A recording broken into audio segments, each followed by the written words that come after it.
Welcome to round number 3 here of the DGFX Endurance Series here as we head to Japan and Suzuka. Rachel Whitefoot and Alvin Nieves bringing you all the action from today's 3 hours of Japan. Qualifying is in the books. We are about to get ready to go racing, Alvin, and we have a fine race ahead of us today. Yeah, it is absolutely. When you consider we just had 3 hours at Interlagos. It was a very exciting race. Then we went all the way to the Nürburgring Nordschleife for 6 hours. It was a grueling race for everyone. But now, Rachel, from South America to Europe, we come all the way to Asia, to the land of the rising sun. Certainly do, and we can go through your qualifying orders now as the clock will run down here and we get ready to go to the pace lap. We've had 3 very different rounds, of course, as we were last in the Nürburgring. We're now a slightly shorter lap, 2 minutes-ish to be precise. Qualifying orders though, Fusion Racing on the pole in your prototype class. Old Freak Racing Sunset behind them in 2nd place. Simitok Esports in 3rd, with 4th place is 4X HPD Racing. 5th place Teams Viking Monier. 6th place Samba Racing Team, 7th is German Sim Racing's 152. Nab Racing back in 8th place. Berlin Simsport LMP in 9th, WR Racing in 10th. Rest of those positions up on the screen as Alvin, you're going to take us through the GT field.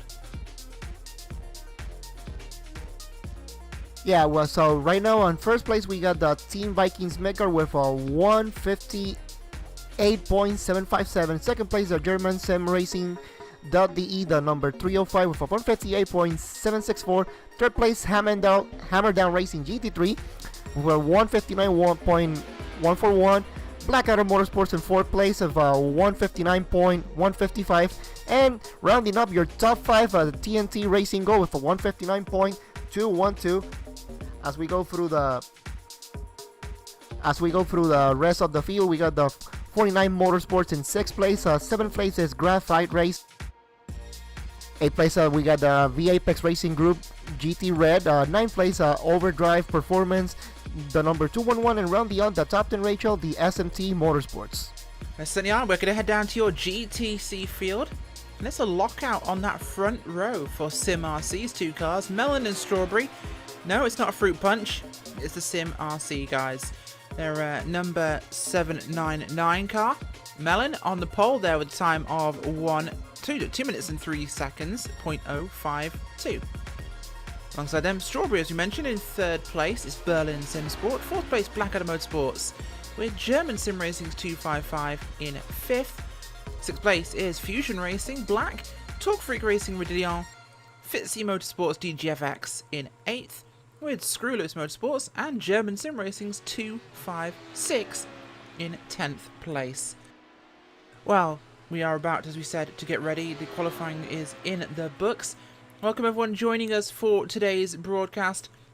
It's going to be a fantastic one here today. A little bit shorter than the 6 hours of the Nürburgring. And I can guarantee, Alvin, a lot more action here at Suzuka. Yeah, it is absolutely. Yeah, the track is a lot shorter than the Nürburgring Nordschleife. Well, pretty much every single track in the world is a lot shorter than the Nürburgring Nordschleife. But we cannot deny that this track has plenty of action. Pretty much as you go through the start-finish line, that downhill front straight, then you go into that turn 1, and Rachel, that turn 1 will pretty much lend itself for a lot of overtaking here today. Certainly will. The big wide funnel of turn 1 into the tight turn into turn number 2 certainly will be a challenge. But as we mentioned, we're going to head across to your pacing field, Alvin. We've had some interesting picks so far today, and one thing we can notice, of course, there's a certain car missing from GTC. Yes, it is, and it's the one team that's missing right now. The team that, well, on the racetrack, they won the race last time, the Vendables Racing white car. They are missing today. However, Rachel, if I do remember correctly, even though they crossed the line in 1st place, it kind of seems like they run into some sort of driver time limit infraction on the last round. They did indeed. They got last place points despite winning the race last time out because they had a driver time infraction. And well, looks like they don't feel like racing this round because they have not rolled onto the track. So we have no Vanderbilt Racing White taking place here in the series. I guess the team feeling a little bit aggrieved, perhaps, Alvin.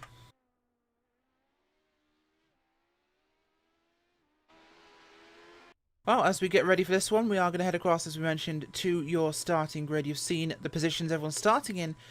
Well, Suzuka, a tricky lap, especially that final chicane section, the Casio Triangle, Alvin, means these guys are really going to be careful as they get the power down. Yes, it is. As we go now down through the pace lap, like you just mentioned, there are so many places here that track in itself, it's a fantastic track here in Suzuka, Japan. You got all this corner, especially as you go down through turn 1 and 2, then you go in through these assets. It's a really technical section here.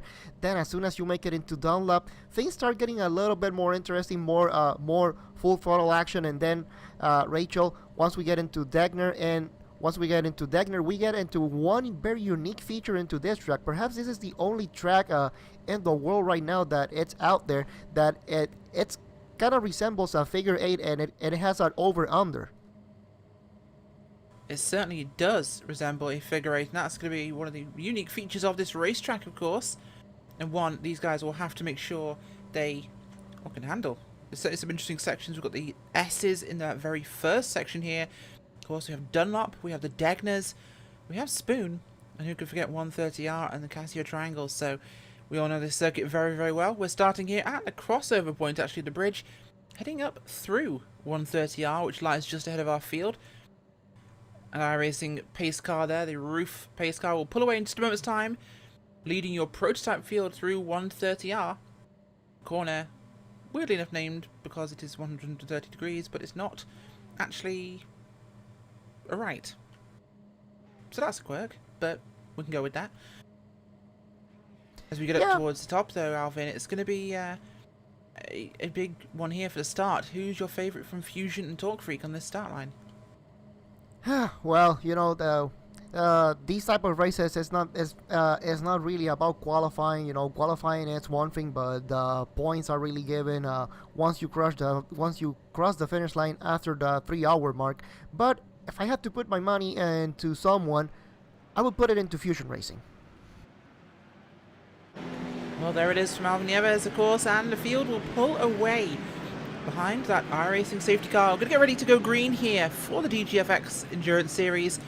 Round number 3, the 3 Hours of Japan will start in just a few moments' time. The pace car will head to pit road here, and we will get ready to start tonight's event. Front row under the command of Fusion Racing, and the driver of Peter Smith under his control. That's him on the inside lane there, the green machine.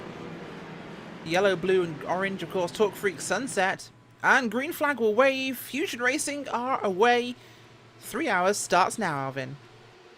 Yeah, a fantastic start here from everybody in the prototype field as they head now into turn number 1. A little bit of side-by-side going here into the midfield for those from and the GT P4 green. and P5. GT field will go green here. Vikings Midgard going for the green flag, and they're away, heading in towards turn number 1. Prototype field heading up to the S is pretty much single file now, Alvin. Gonna watch the GTs head into that first corner, the funnel down towards turn 2. Bit of 2 wide action, as we mentioned previously. Some diving there by some of the cars. I think a BMW there going for an early move. I believe that was not TNT Gold, as the GTC car is out the final corner. Under the command there of SimRC Melon, and the 2 yellow and black machines will go for the green flag.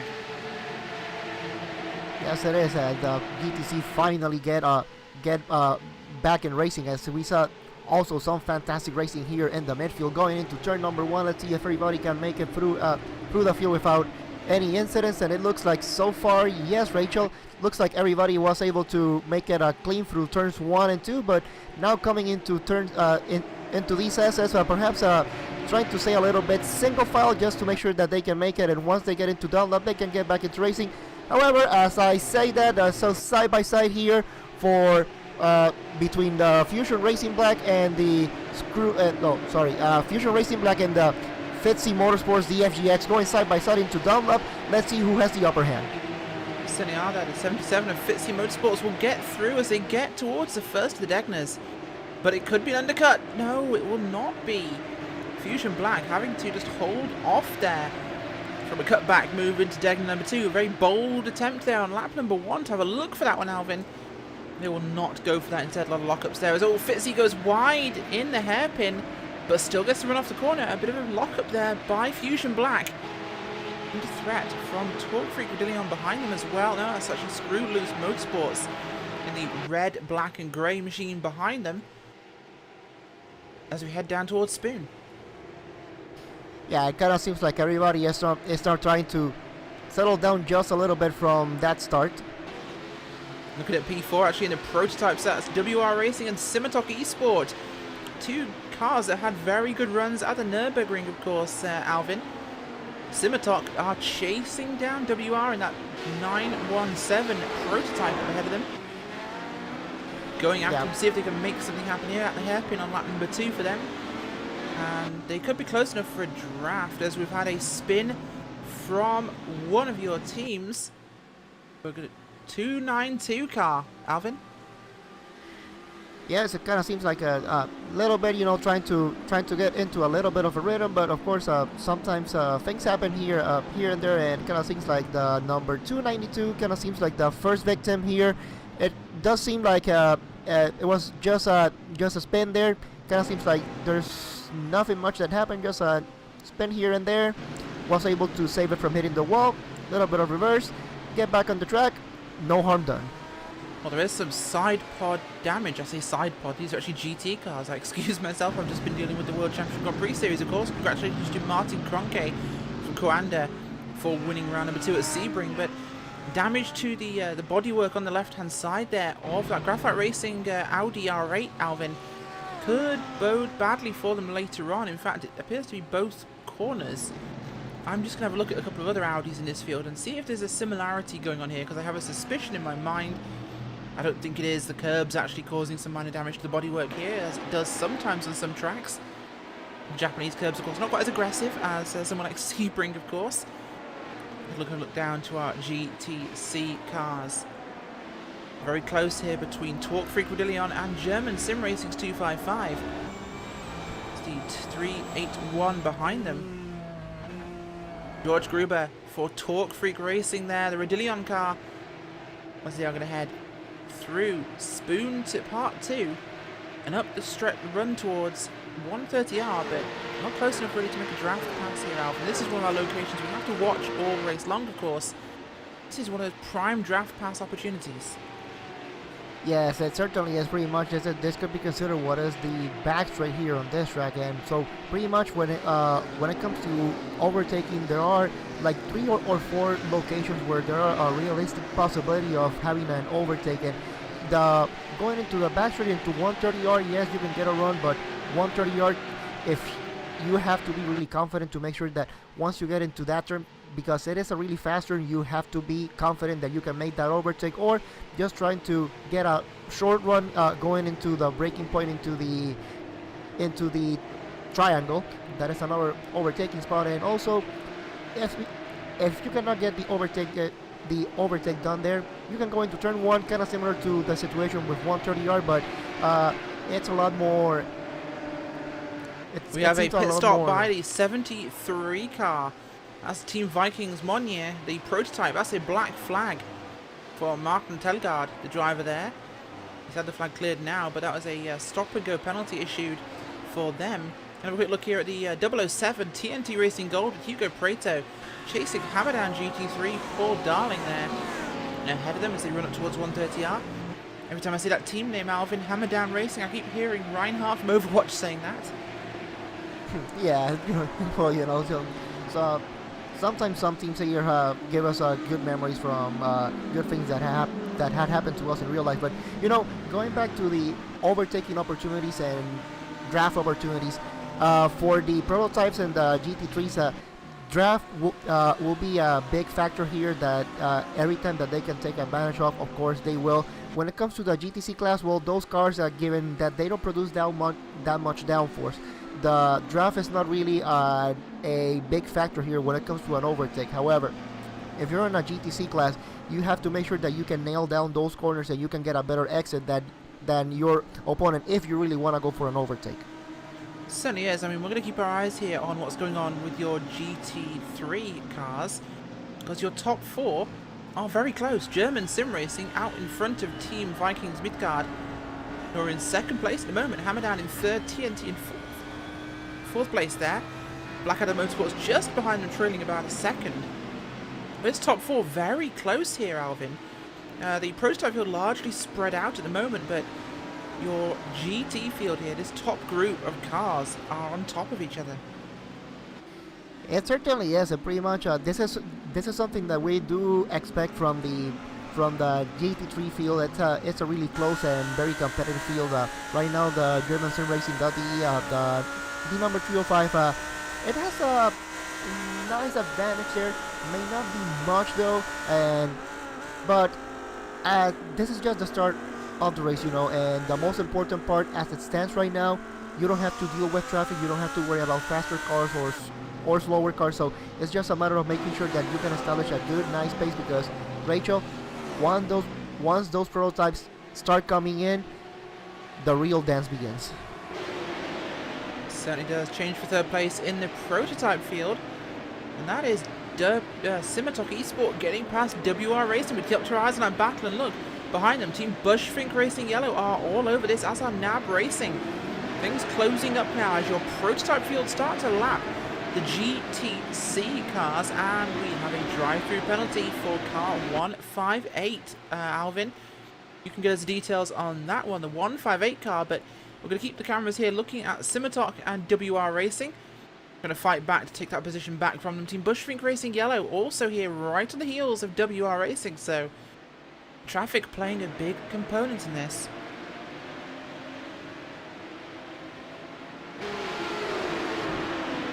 Looking at our car numbers though, Alvin, the 158 is Samba Racing Team. That's for contact. It's one of your prototype cars actually there, the 158 machine, Samba Racing Team. Good run last time out, of course, at the Nürburgring, but here today, perhaps not so good. They're in 14th place at the moment, and they've had contact. They've been black flagged. They'll have to come and serve that one. Drop them back even further. Yes, absolutely. Now, going back to the incident of 158, it kind of looks like there was some contact there going into the hairpin, and that's why they just got this drive-through penalty. So, you know, but if you're gonna get a penalty, might as well get it now. Now, very early during the race, where you can still recover. Might as well get it now than get it late in the race, where, well, there's really not much you can. Here's the tricky spot, actually looking at WR Racing, the 917 car, dealing with traffic in the S's here at the start of lap 6. They have not dealt with traffic as well as Simitok, who have cleared off here through the Porsche traffic. And look at this, Team Bushfink Racing Yellow hot on the heels of WR Racing right now, Alvin. Looking for an opportunity. Everyone having to be very careful with traffic as GTC cars doing their best to get out of the way. Perhaps not being as predictable as they'd like them to be, perhaps, but Bushfink with Cameron Barry behind the wheel. He's really chasing down that WR Racing machine. Arthur Chan piloting that car. And they're not quite close enough. Well, yeah, you know, now they're starting to open just a little bit of a gap here and there whenever you can. As we have some spinners here going into the hairpin, we got a couple of cars that are spinning around. We're gonna try to go back and see exactly who that is, but looks like it's a prototype car. We're gonna have to find out who that is for you right now. In fact, I believe it was contact between a GTC machine and a prototype, so we'll get that information for you. Do we have a number on that car, Alvin? Yes, it is. And it's I think Unicorn Endurance. Yes. Unicorn Endurance involved. Now we're going to get a replay for you on the screen if we can. And Unicorn up the inside. We showed the replay just a second ago. Oh, the car of... That was, I believe, a bunch of cars spinning in reaction to that stopped car from Unicorn Endurance. But it was actually contact we saw there caused by the Bushfink Rodillion GTC car moving in the braking zone there, so that's always going to be a problem. It is definitely, and you know, when you have two different cars like the prototype and GTC, in this case the Porsche 911, of course you have way two different styles of racing. And I'm pretty sure the when you try to go side by side with if you're a prototype and you try to go side by side with the Porsche, you have to be really careful because the Porsche needs as much track as possible. And well, you try to go side by side, you don't take that into consideration. Contact. WR Racing there, contact to the Casio Triangle, going up the inside of the 799 machine in your GTC field. That, I believe, was SimRC Melon, your class leader. WR Racing throws it up the inside there, but Melon turns up in. I can't really blame them, perhaps, there. WR Racing not doing anything wrong. They're deep on the brakes, yes, but fully alongside, if not ahead of the Porsche there, Alvin, as we just saw in that penalty. But that was unusual. Your class leader just turns in and is forced to cut the chicane.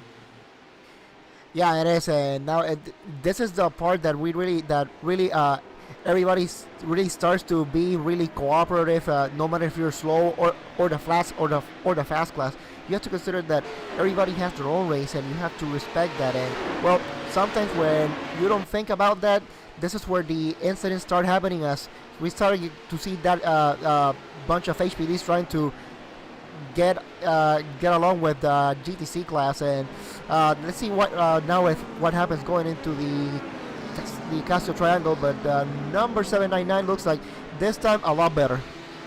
Certainly does. Well, 799 should be okay from that one, but they've had a couple of problems, so we'll keep our eyes on them for now. Of course, the two SimRC cars, Melon and Strawberry, still leading the way in your GTC category. Sweet Spot Racing on pit road. They, I believe, have damage. That's one of your GT cars. That's Marcus Aga behind the wheel for Sweet Spot Racing. They are out for the time being. One of the two BMW entries in today's event, and not gone so well for them. A couple of cars who are out as things stand. Team Vikings Monnier out. Team Bushfink Racing Red are out in your GT3 category. Prototype field though, Christian Schmidt, Alexander Bratz and Vikings Monnier are out of the race for now, so that's an unfortunate end to their event. Have a quick look at the front of your GT3 field here, very, very close still. German Sim Racing's 305, Team Vikings Midgard, Hammer Down and TNT Gold. Those four cars we mentioned a bit earlier now, Alvin, they're still neck to neck here and anything could change.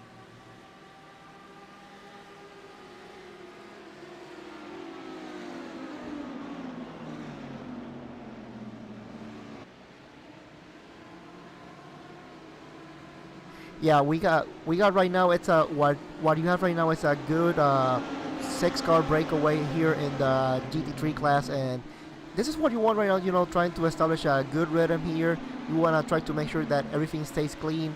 Of course, it's a long race. Perhaps they are trying to see how things work because, Rachel, if we do remember correctly, not too long ago we also have a update to the tire model. So perhaps these teams first endurance race that they have right now, so they're maybe trying to test the waters here and see how the tire is, and perhaps even thinking about double or perhaps going the whole race without changing tires. Well, I don't think we'll see that perhaps, Alvin, but double stinting of course has been a consideration for GT cars throughout racing history, so we might see at least a missed stop here perhaps, but I'm not certain we will. Of course, yes, the new tyre model affecting all the GT cars on the same tyre model now as the Porsches they received. Of course, iRacing always developing the tyre models here and the technology in iRacing, and they brought across that new tyre model they developed using what they learned from dirt racing and the science involved in tyre contact, Alvin. And that's allowed them to bring a new asphalt tyre to iRacing that's far more realistic from what my testing has shown. Cars have incredibly realistic, should we say, grip degradation and acquisition on the surface, and that's been now rolled out, I believe, to the prototypes and to the GT cars. So of course it's affected all the setups on these machines. They've had to start from scratch essentially, and they are basically learning. This is their first big race with these tyres. Yeah, it is absolutely, and you know this is one of the good things that iRacing has. You know that every 13 weeks or almost a little bit more than 3 months, give or take, depending on when on the year it falls, you get you get new updates, new builds. So you know you are not always racing the same. You are not always racing the same model, same physics. You know everything is changing constantly. iRacing always getting feedback from real life racing drivers from, and as they get along they also get new techniques to also help them work with new updates, new models and all that. So Rachel, you know this is something good that iRacing has. So for everybody here that's still on the fence on getting iRacing, you know what, go ahead. I'm pretty sure you will never get bored. You will always have something new to learn, something new to race, and guaranteed one of the best competition out there. The You always have somebody to compete with, no matter skill, no matter where you are. So you should always go ahead, you know, and get there, get some competition. As the battle for P2 here in the GT3 class, kind of heating up right now between the number the Team Vikings Mygar and the Hammer Down Racing GT3, but they also have GT3 trying to come just right behind them. Let's see if they give him a little bit of space here going into the spoon curve, but P2, P3, they kind of seem safe now. Let's see if the prototype may be able to do the overtake without seeing any problems here. Kind of looks like he may be able to take the P3 here going to 130R. Let's see what, yeah, he slots just in time to make sure that nothing happens here. And now going into the Casio Triangle, let's see if he can get that overtake. Yeah, everybody giving space in here in the GT3, so yep, they pretty much got this down.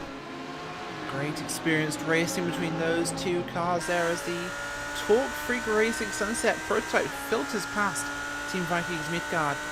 Of course, it's ironic it wasn't actually the Team Vikings Monnier car that was getting past Hammer Down Racing. Of course, Monnier being Thor's Hammer, which hopefully isn't down at the moment, although the car unfortunately is on pit road, so it's very much down. Turns out no one could pick it up after all.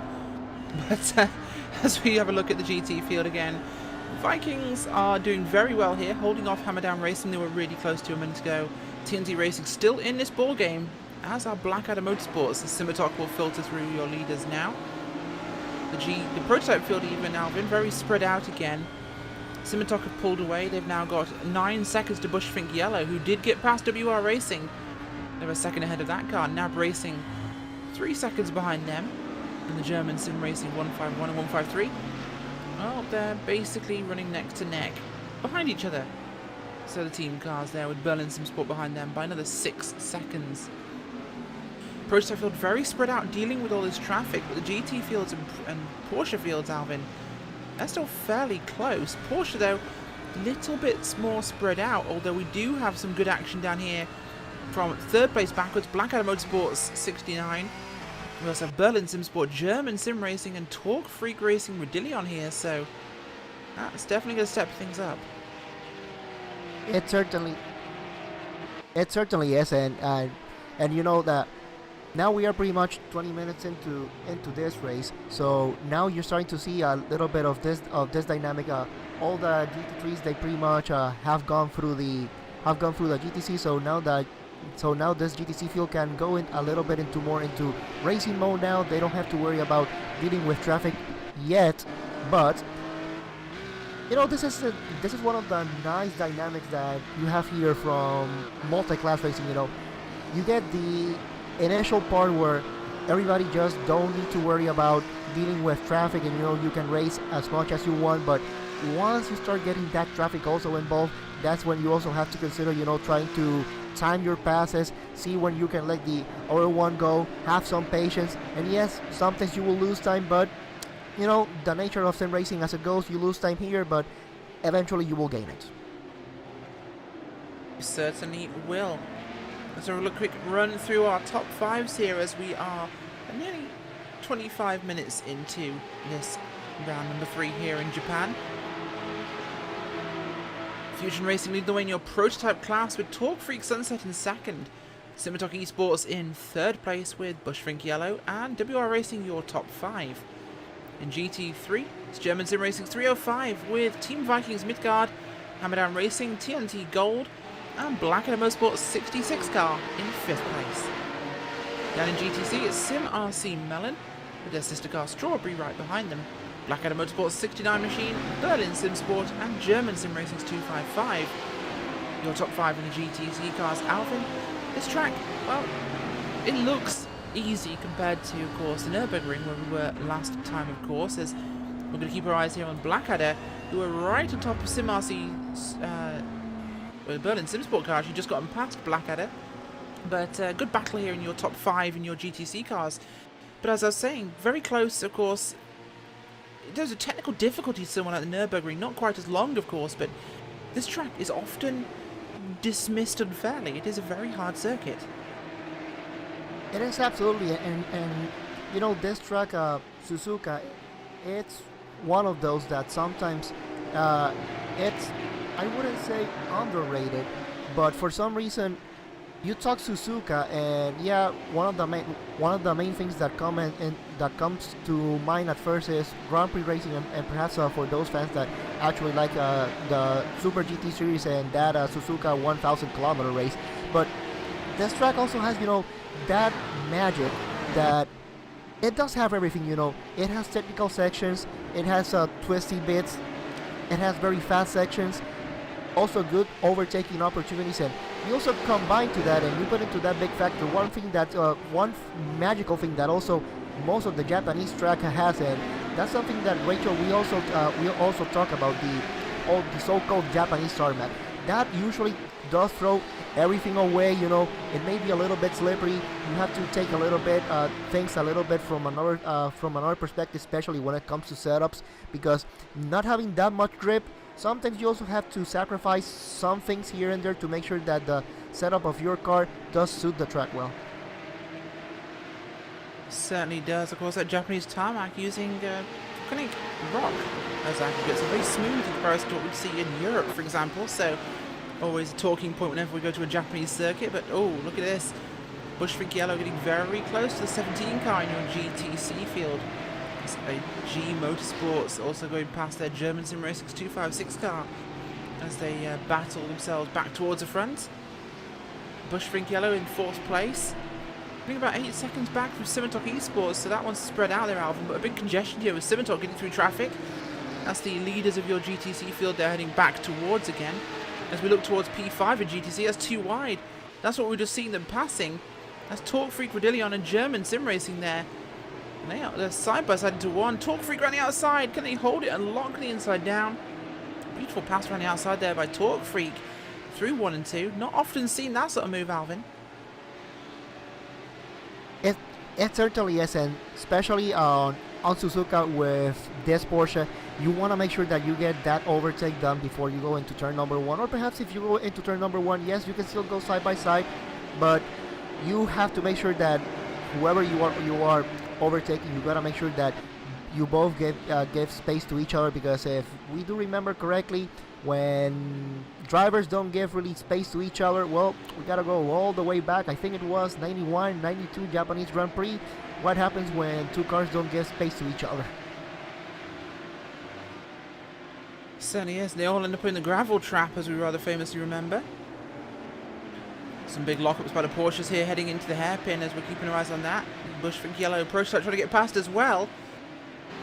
As Bushwick Rodillion trying to hold that spot over the German Sim Racing 255. Bushwick trying to find a way around here. A lot of squirreling around these cars are doing on these new tyres, Alvin. These guys really pushing quite hard. Oh, Bushwick Yellow there, slicing and dicing as to try and fit through. And oh, loss of speed as they pushed past the Blackadder car. Caught the Blackadder car in the wrong place, compromised their exit from the corner, and that has absolutely allowed Torque Freak Rodillion, sorry, to get flying up there. Nearly had a chance to make a pass as a Porsche will run wide. I think that was a lapped car, actually, I was seeing there for a moment. It was. That was KPR Sim Racing. Jens Jacob, the number 911, had to get out of the way there. He's a couple of laps down after having repaired damage. But it certainly made things a little bit exciting. We'll keep our eyes on what's going on there, of course. Keep our eyes on Torque Freak Rodillion, as they're now going after Blackadder Motorsports, and this would be 4th place if they can secure this one. Yeah, it is definitely. I would say Torque Racing as it stands right now, they are doing a fantastic job here in this race, understanding that it's a long race, so you just have to pick your positions. You go one by one. They have been doing a great job going for every position that they can. Right now, sitting in P5. Let's see if they can get P4. We certainly will. Of course, the racing here today, Alvin, brought to you by two proud sponsors, SimVibe and AccuForce. Of course, AccuForce, with unparalleled realism and the most advanced tuning features on the market, the AccuForce Pro steering system is the only complete plug-and-play direct drive forced feedback wheel for sim racers. You can check it out at simexperience.com, and that's SimExperience with an X, drop the E. SimVibe as well, available from simexperience.com. Well, in fact, it's SimVibe by SimExperience. It's an advanced multi-dimensional audio-based feedback software that uses 1 to 8 bass transducers, or as we know them, butt kickers or bass shakers, to provide the correct physics-based vibration in each corner of your sim rig. And you can check that out again at simexperience.com. Tell you what though, Alvin, having used the AccuForce wheel and the SimVibe set on the same rig, that is one heck of a visceral experience for sim racers, and you cannot get a better feeling. It is absolutely, and you know, everything that you can use to better your experience. Of course, everybody has their has their own needs and all that, but the more you can do to make your sim racing experience better, you know, you should go for it. As we got a battle here for P2 between the Team Vikings Nygaard, the number 230, and Hammer Down Racing GT3 with Paul Darling at the wheel going into 130 yard. Hammer Down going a little bit wide here into 130 yard, and we got a car into the wall. So trying to go back and see exactly who it was. The KPR Sim Racing KPI, against Jacob yes. went into the wall. So I'm trying to see exactly what happened with them. Coming out of 130 yard, and oh no, and it kind of is it what? No, it wasn't the it wasn't the leading Fusion Not Racing your leaders, prototype. no, it's the number 60 car from your prototype field, Fusion Blue, who were running down in 9th. Going to replay up on your screens for you. That was Fusion Blue down in 9th place. This comes flying into the back of KPR and donks them into the barrier, donks themselves, donks all round, and a bit of egg on their face. I'm expecting a rather severe penalty for that, what we can only describe as a punt, Alvin. Yeah, it does seem like, you know, this is one of the things that we that we have been talking about multi-class racing, the patience part, and some teams have it down better than others, of course. And one of the most important things is, especially for the faster cars, just because you are the faster car doesn't mean that the slower cars have, hey, get out of the way. No, you gotta respect that they have their own race. You gotta respect that they also have their own needs. Their cars do not handle the same as yours, so you also have to give them their space and also respect the fact that you are sharing the space, because guess what? You don't do it, it's race over. And when it comes to endurance racing, it's not only you who is affected, but also your whole team as well. Certainly is, Alvin. One thing to always keep in mind: this is a team event. These drivers not all running individually; they're running as part of a team.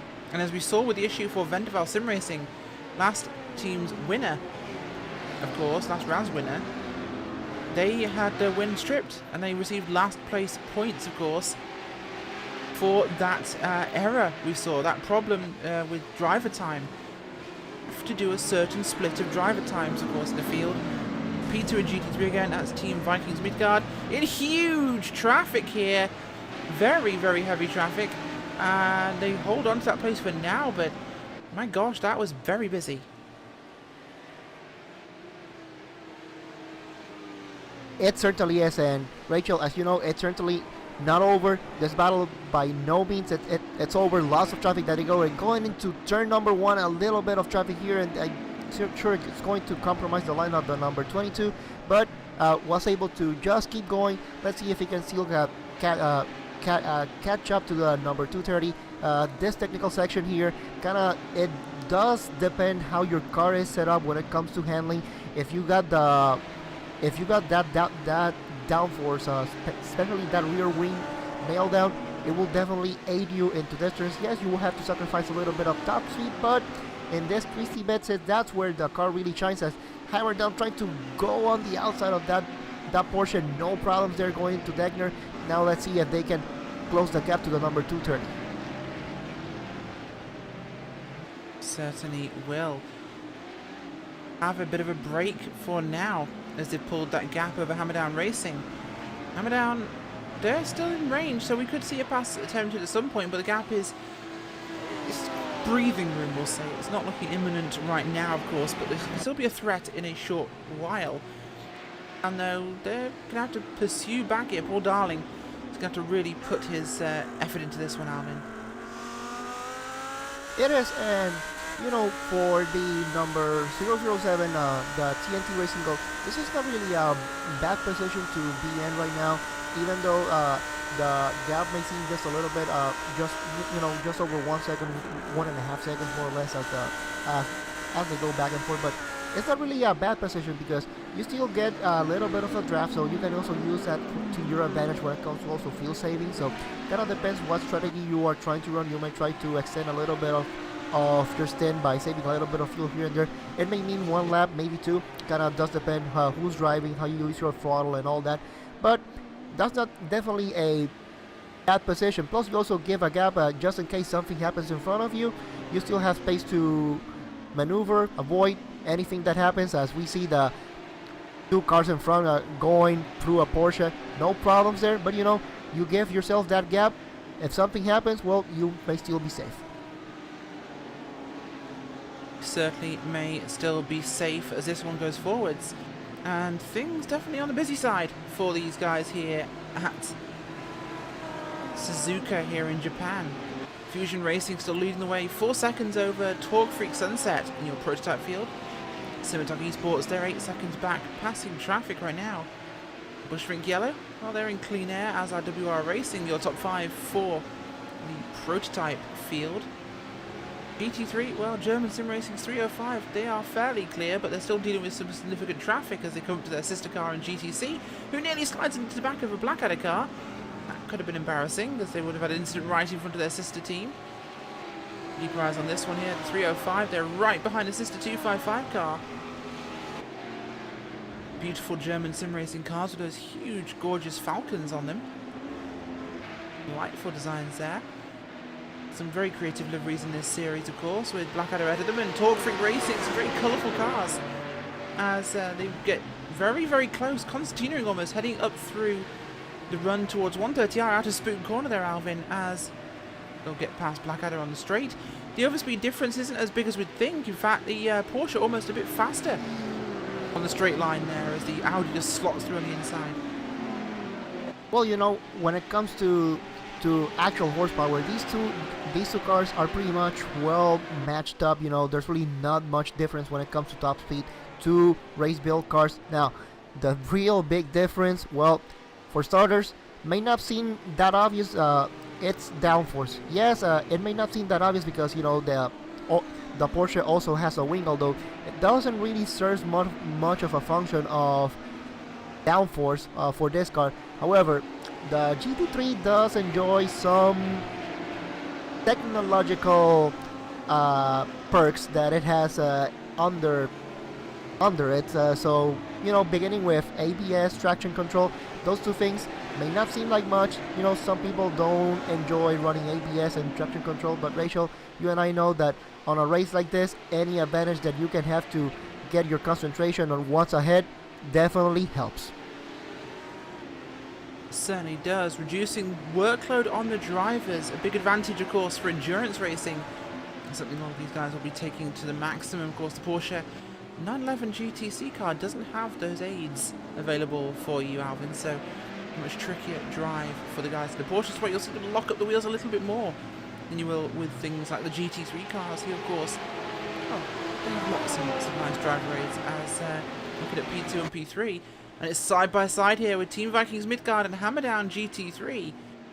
Hammer's being brought down on the Vikings as we drop in towards Spoon Curve. Will they look up the inside? He's going to look for a big dive!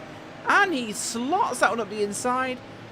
Very optimistic move there by the driver of Paul Darling doing what he had to do there.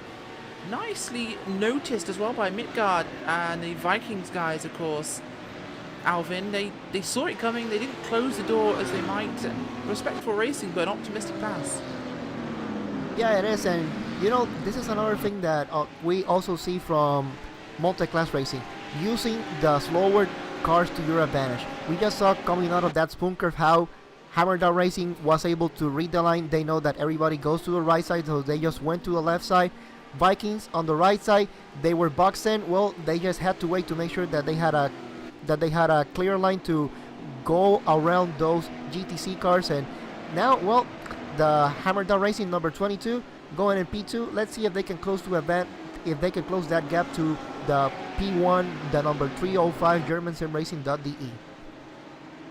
I certainly will. Traffic very heavy here, actually heading up through the S's, Alvin. As we'll actually have a look here at people with the Blackadder GT3 cars. They are currently running, of course, down about 6th place here in your field. Very heavy traffic, actually.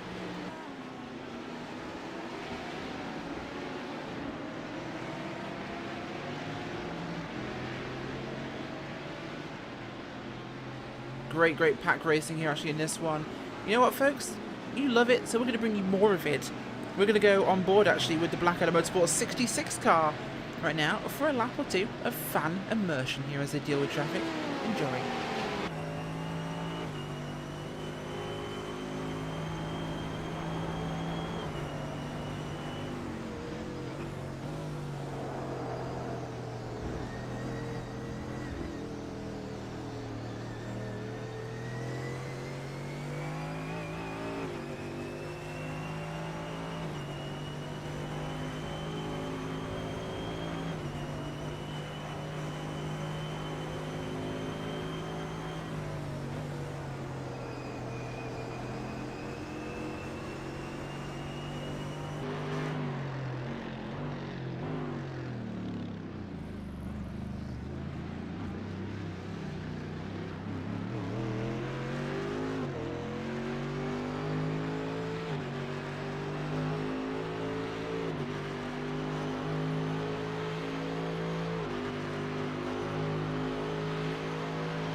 as we have the battle here for P number 6 in the GT3 class between the number 66 Blackadder Motorsports and the number 667 AOD Racing GT, going into spoon curve, having to deal with a slower GTC car here.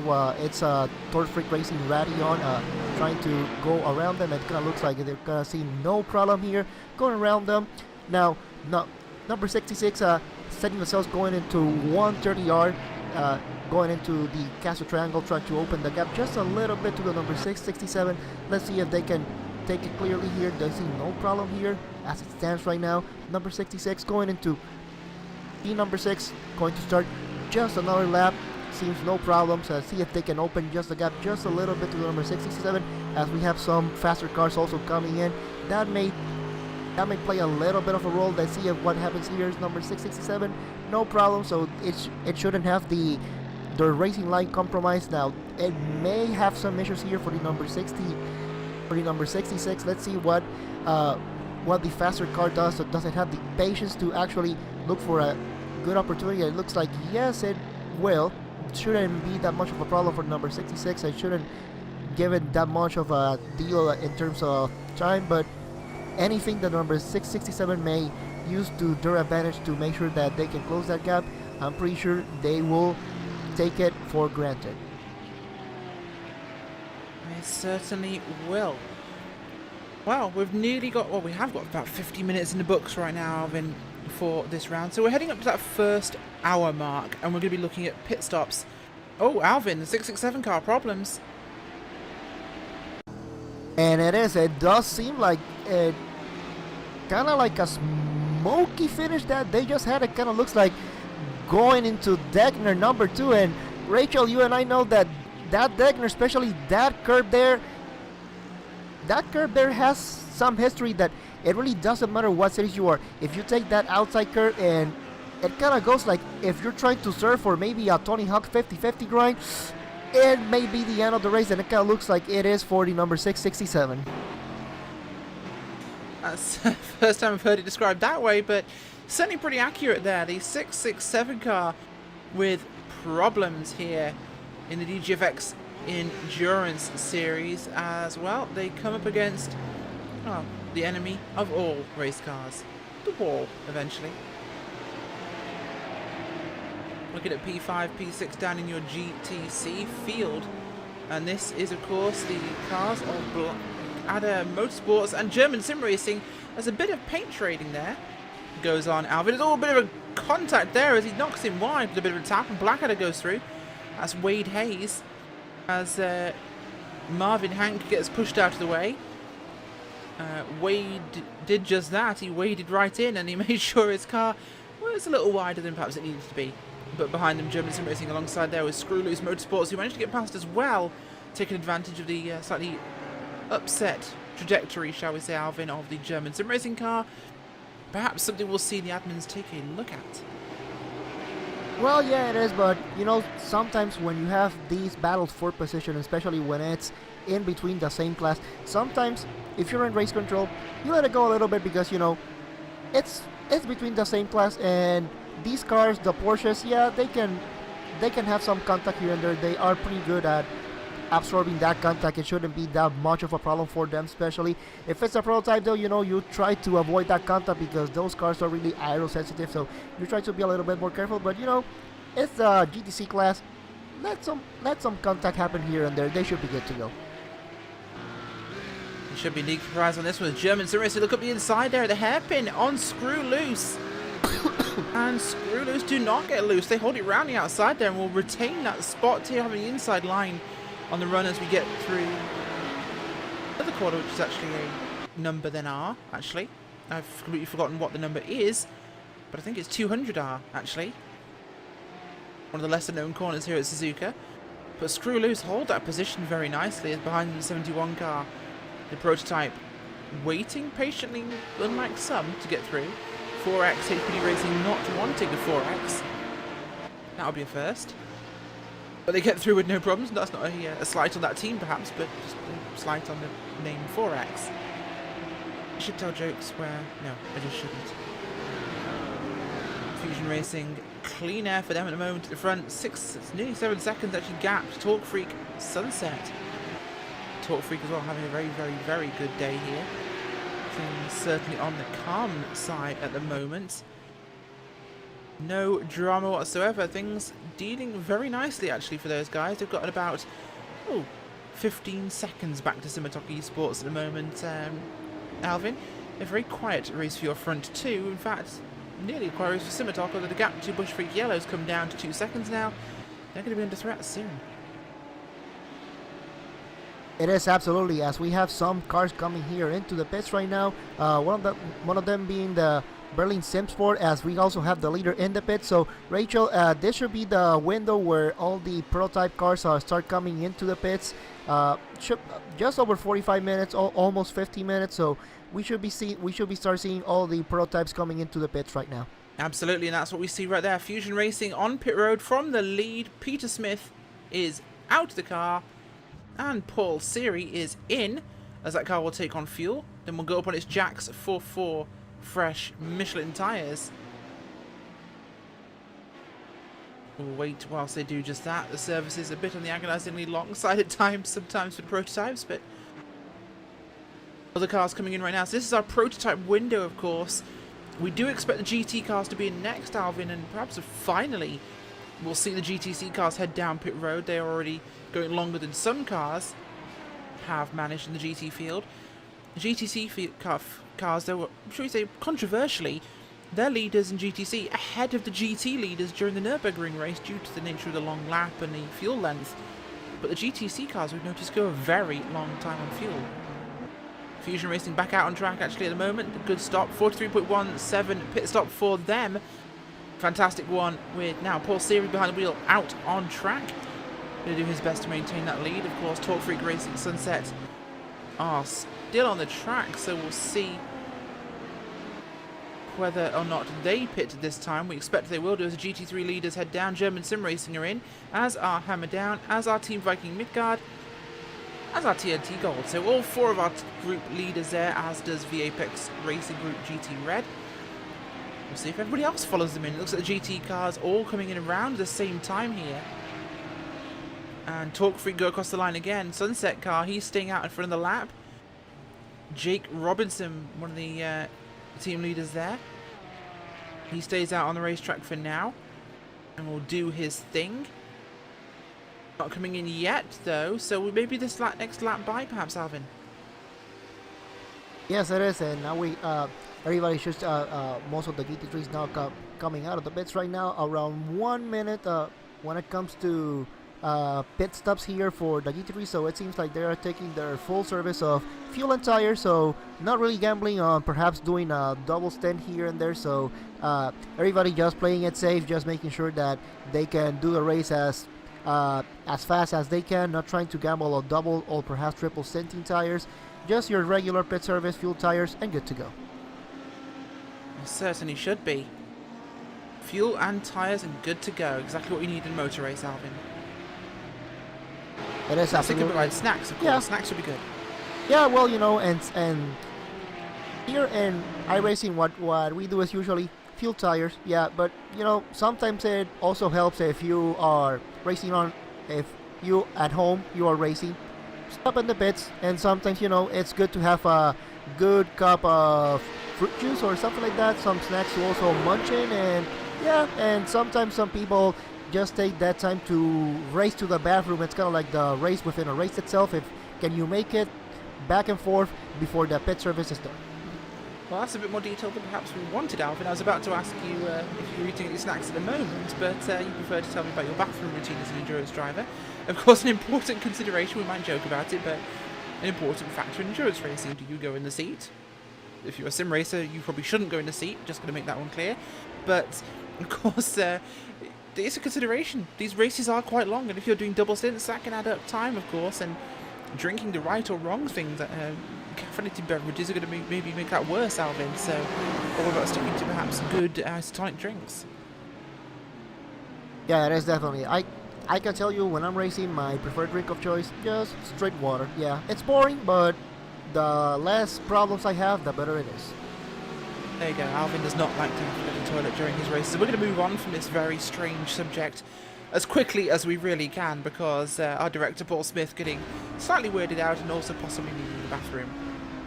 P2, P3 overall, Simitok Esport now caught up to Bushfreak, or caught by Bushfreak Yellow, who are now alongside them, running up through Dunlop here and going to go for the outside line through Degner 1, and they get that position taken. But a very dramatic entry there, Alvin, into Degner 1. Very aggressive entries into the Degners are difficult at the best of times, but that was beautifully done, as just ahead of them, German Simsport and Blackadder fighting in the GTC cars.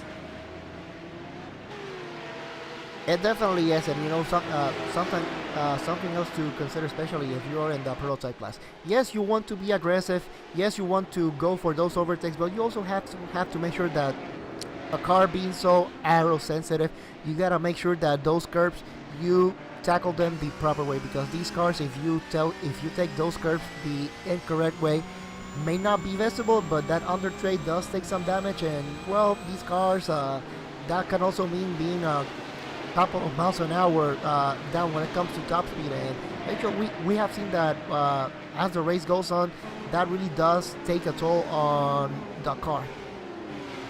Certainly can. Torque Freak finally heading down pit road there with Jake Robinson behind the wheel. Will we see a driver swap? Is that the main focus of everyone in this round, Alvin? Everybody trying to make sure they get their stops done. Make sure they get the driver time perfect. After what happened to Vendaval White, they're definitely not taking any mistakes. And here goes Sasha Lamp in to the Torque Freak Sunset car. Take over here as we go through our number 1. And as these cars all have 3 drivers, I'm guessing everybody will do a single stint in this race. Quick look back at Blackadder Motorsports and German Sim Racing there, the 255 and the 69 cars down in GTC. The blue and green and black Blackadder machine, and the German Sim Racing, the beautiful black, yellow and green car. Both highly distinctive liveries there, of course. Keep imagining the Blackadder car at some point, Alvin, will have pencils sticking out of its nostrils and its underwear on its head, but I think only British viewers might get that one. Yeah, I'm pretty sure only British viewers will get that one. Unfortunately, I'm not from that part of Our director pond, just got it, I think, so our director just got the joke, so he's scowling at me now, so I'll stop. But Blackadder did a good job. They made that position quite well back a few moments ago, Alvin. And this duel's been going on for a long time. It's swapped positions a few times, but it's been an ongoing one, and these guys are definitely having a lot of fun with it. They're being very patient. Marvin Hank from the German Sim Racing team and Wade Hayes from the Blackadder Motorsports team. Both of them showing each other a lot of respect in the racetrack here, and it's making the racing very entertaining. Yeah, it is, and well, let's also not forget that just right behind them, Jason Lundy and Puffin Racing number 14. One thing to note: these 3 they haven't made it into the pits yet. So I'm pretty sure that if it's not this lap, perhaps next lap we should be seeing the GTC class coming into the pits for their regular service of fuel and tires. And yeah, some of them will also change drivers as well. Now, Rachel, one thing that Puffin you Racing, mentioned, Alvin. Look at Puffin Racing there, the Gulf-looking livery. But it is a Gulf livery there, right behind German Sim Racing in the draft zone. Going to make a pass to the inside here for turn number 1. Will German Sim Racing defend around the outside? Puffin not going to put the nose in. Very safe choice there for Puffin Racing. You were saying, Alvin? Yeah, that you were just mentioning the fact of, you know, changing drivers and making sure that you meet your driver time limits, because you don't want to happen what Bendable Racing went through last round. And it also makes it kind of complicated when you cannot make it past the hour when it comes to driver things, because in terms of calculating it, if you can make it to the hour or just past the hour, it's a little bit easier to calculate driver things. But when you cannot make it past the hour, let's say 50-55 minutes, that's when you as a team manager and strategist really start kind of pulling your hair and see where can you change driver, where can you make the optimal driver swap to make sure that not only you have the drivers do their stints that they have to do, but they also meet the driver time limits imposed here as well. It certainly is, and you know what? I am going to pop open the sporting regulations document right now from the DGFX Endurance Series. And we're going to have a look, Alvin, at the driver time. Hopefully they've marked this one out nice and easily for me. Now I'll be able to quickly take us to that particular segment, but also we'll look on the racetrack whilst we do that, of course. The GT field is still pretty spread out. We're keeping our eyes here on Blackadder again. That one's still not letting up. It's still very entertaining. So we'll go down in our regulations here. And we'll try and find out exactly what these guys... Oh, side by side there. German Sim Racing rounding outside there out of 130R into the Casio Triangle. German Sim Racing will take the spot there over Blackadder. Rather nicely executed, Alvin. Blackadder decided to pit. Very safe decision there. They got past. Time to head down pit road. Will this be an undercut that might be an advantage to them? Yes, it is, and Ed may have seen that overtake. Perhaps it was Blackadder just letting them go, knowing that, hey, you know, we're going into the pit, so really no point in racing you guys here for a position that, you know, we're going into the pits. Let's make it safe. Let's make sure that everybody makes it clean. Fuel tires, and yep, they are changing drivers. Carl Jensen going in for the number 69. They certainly are. I mean, I'm looking through these regulations right now to try and find that issue on driver time. It's not looking quite as simple as it perhaps would have liked, but I will find it, I'm sure, I promise you. And we will have that for you. But Blackadder are in for their service, and we'll be interested to find out where they come out relative to Puffin Racing, of course, and to the team who are racing with the German Sim Racing 255 there, Alvin. It's a bit of a tricky one for them, of course. They've been very close. So we'll see who gets the better stop. Oh, it was a big aborted stop almost there. Go getaway. I will use English next time. An aborted getaway there by Blackadder's Carly Jensen, who's just got into the car. He seemed to pull away with a big smoky burnout, then stop, then go again. And he definitely lit those tyres up, so not the most efficient getaway he could have had. It is, and especially when you are in these cars, you know, you usually try to give it just a little bit of a rev to make sure that you can get as fast of a getaway as possible. And one thing I have noticed that sometimes it can be a little bit of luck of the draw if you get those revs up and you just are able to get a clean getaway, or sometimes you light the tires just a little bit, and sometimes it happens that you forget to engage the pit limiter even though it's supposed to still be engaged for some reason.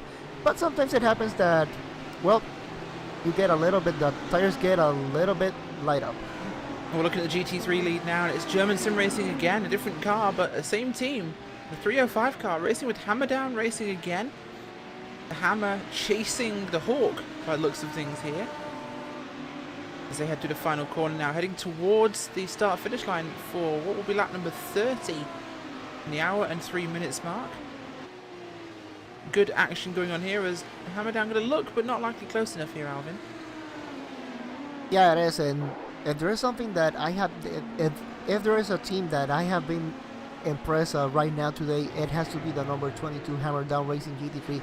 They started in somewhere around P5, and they've been able so far with good strategy and also good racing here on track right now here in P2, and they may be able to take that GT3 lead away from the number 305. It's maybe just a matter of time. They look inside, but no, the 305 just closes the door, not trying to let them go, but now going through this lower portion. They go a little bit on the grass to make sure that they don't interfere in this fantastic battle here between the number 22 tries to look on the inside going into Degner number 2, and 305 says, no, I'm still taking this position. I'm gonna fight for it, and if you want it, you're gonna have to fight harder. They certainly are, and they're doing just that. As the racing getting very entertaining here. Fitzy Motorsport looking like he's going to try and make a move here on Puffin in your GTC field. We found, of course, the regulations, and it did state there, Alvin, that out of your drivers, if you have 3, for example, in a 3-hour race, every driver must complete a minimum of 30 minutes and a maximum of 2 hours. So you can have one driver do 2, the other 2 guys do 30 minutes each, or you could do just about an hour each. You're all covered. So, of course, driver time is not going to affect strategy from what we're seeing here. As 3 wide, they're running out of Degner. No, sorry, 130R. They run to the Casio Triangle, and Puffin and Fitzy. Very close, but Fitzy's gotten through.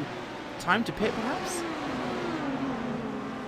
It could be that, but you know, I'm still following this battle for the GT3 lead here, and starting to get a little bit hairy with all the prototype cars trying to make sure that they give it as much space as possible. But so far, it kind of seems like all clean. Team Bushwick Racing going past the number 305.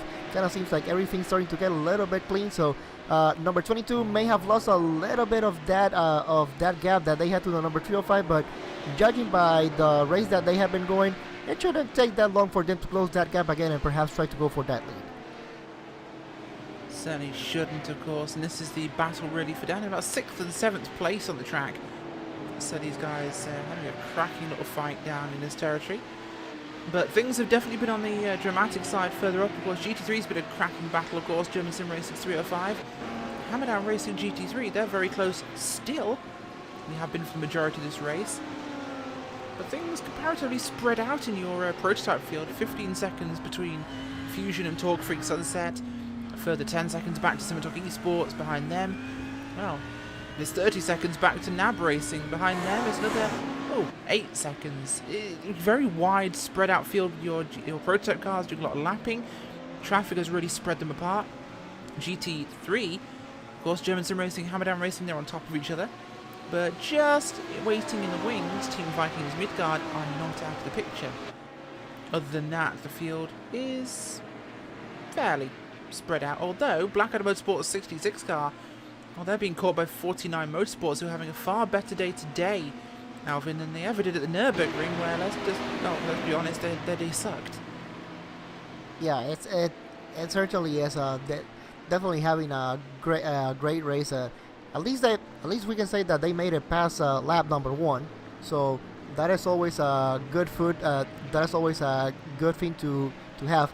As we follow here the battle for this GT3 lead, the Hammerdown Racing tried to go on the outside. A little bit of contact there going into the triangle chicane. It kind of seems like everybody is able to keep going, but that also it has allowed the Team Vikings Micah, the number 230, to close the gap just a little bit. So this battle here for the GT3 lead is trying to lead he up as the Hammerdown going right at the outside, turn number 1.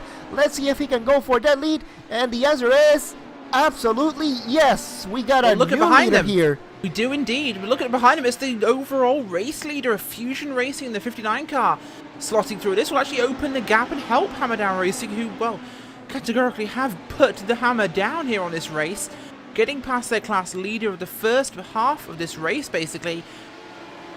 And a fantastic pass there by Hammerdown. Oh, contact there between one of your prototype cars. This team's already had a penalty.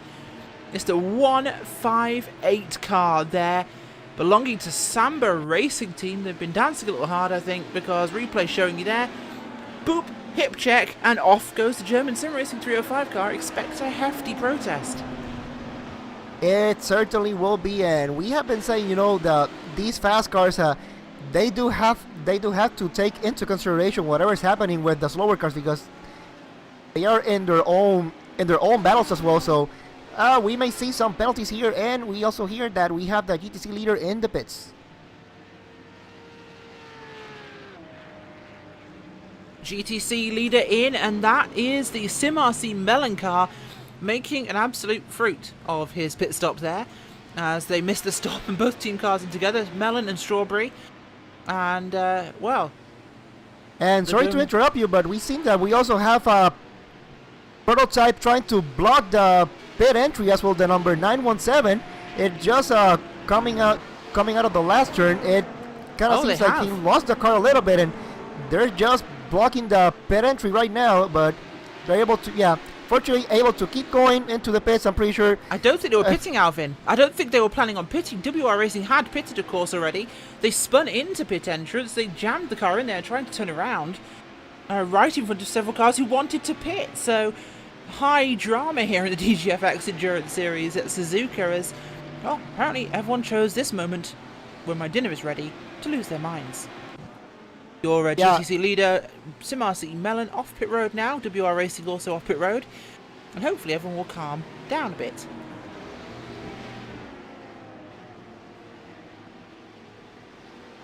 Yeah, it kind of seems like for the number 917, definitely they were not planning to go into the pits. Just a little bit of a slide, and they just happened to land right at the entry of that pit entrance. So they just did what pretty much is a drive-through. Although note, it wasn't because they got penalized. It was because, well, they were in front. So no point in actually trying to do a 20-point turn and trying to get out of the pit entry and back on the track. So I think wise move from the number 917 to just do a drive-through, make things as safe as possible, back to racing. It very much is back to racing here, of course, and well, the field's certainly getting very busy at the moment. We've got a lot of congestion. This is something that happens every 40 to 50 minutes or so, Alvin, that the field really bunches up a second time. As look at this one, 49 Motorsports and Blackadder Motorsports 66 car and GT3. They're right on top of each other, and WR Racing are right behind them.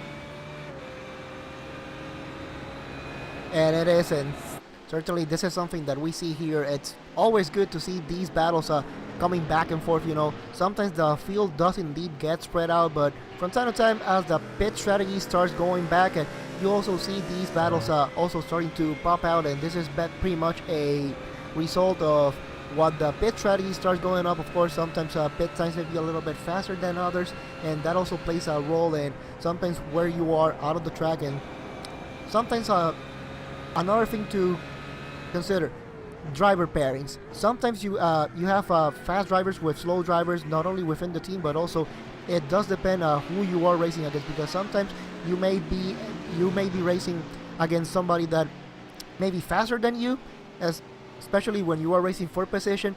But you know, in trying to meet those driver times, you also have to take into consideration, you know, get your driver, make sure that they meet their driving time.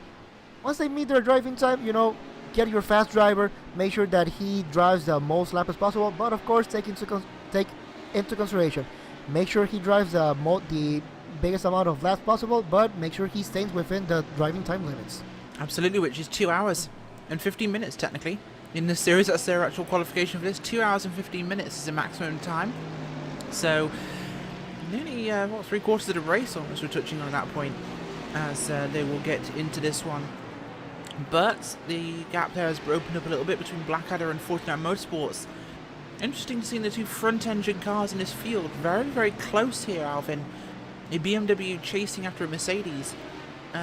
Similar handling, but again, different properties. The BMW feels, of course, much lighter than the very heavy-feeling Mercedes. Both on new tyres and both seeming very competitive. It is, absolutely. And then you also have to consider the Mercedes AMG GT3, perhaps one of the fastest GT3 cars here in this category. When compared to the C4, yes, it may not have the top speed compared to the Mercedes, but what it lacks in horsepower, Rachel, definitely it has in handling. The BMW C4, a fantastic, beautiful car when it comes to handling. It got lots of downforce, and sometimes if you're able to use that to your advantage, it also does help in countering that lack of top speed that you may have compared to the other cars.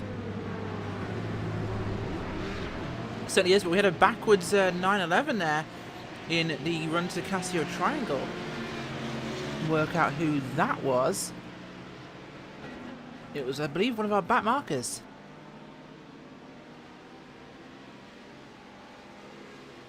As we filter through this one, Alvin, have you any idea?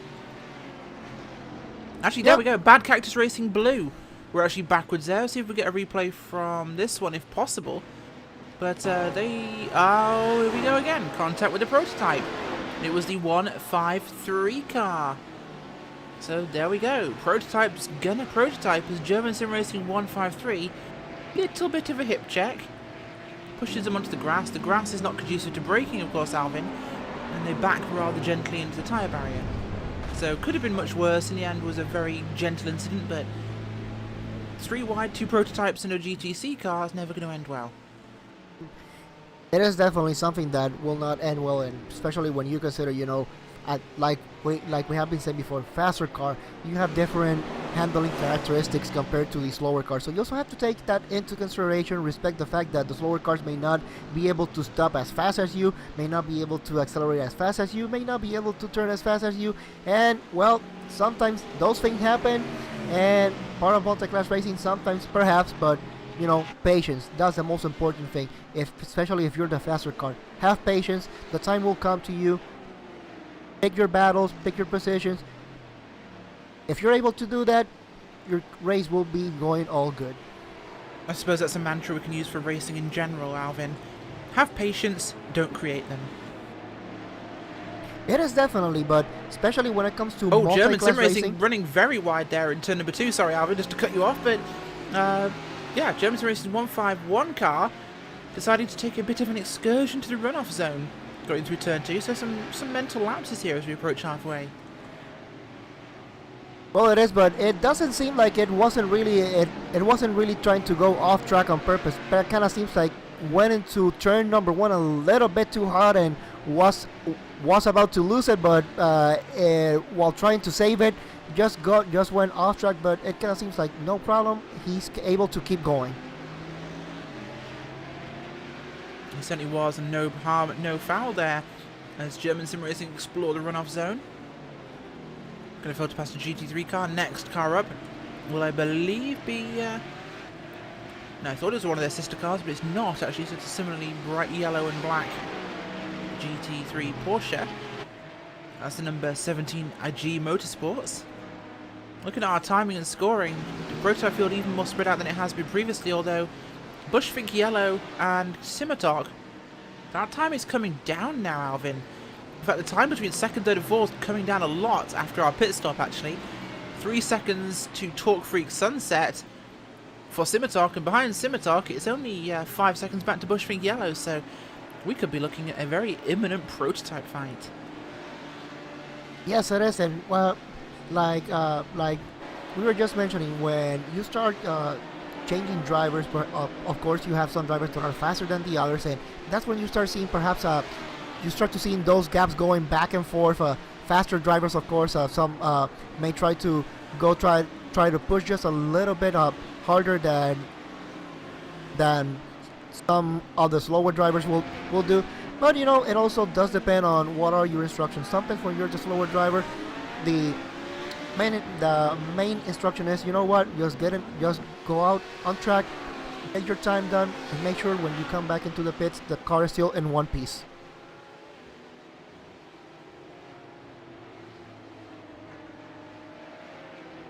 Well, we certainly can. And you know what, folks? As we hit the halfway point in just about 10 minutes' time, it's about time to run through your field. Currently leading the way in your overall race results and the prototype class, Fusion Racing. A fantastic job for them. Torque Freak Racing Sunset, second place with Simotok Esports in third. Bushvik Racing in fourth. Nab Racing in fifth. Behind them is German Sim Racing's 151, the 153 car. Team Vikings Monnier back out on track there. 4X HPD in 9th place. And Berlin Simsport LMP in 10th. Alvin, GT3.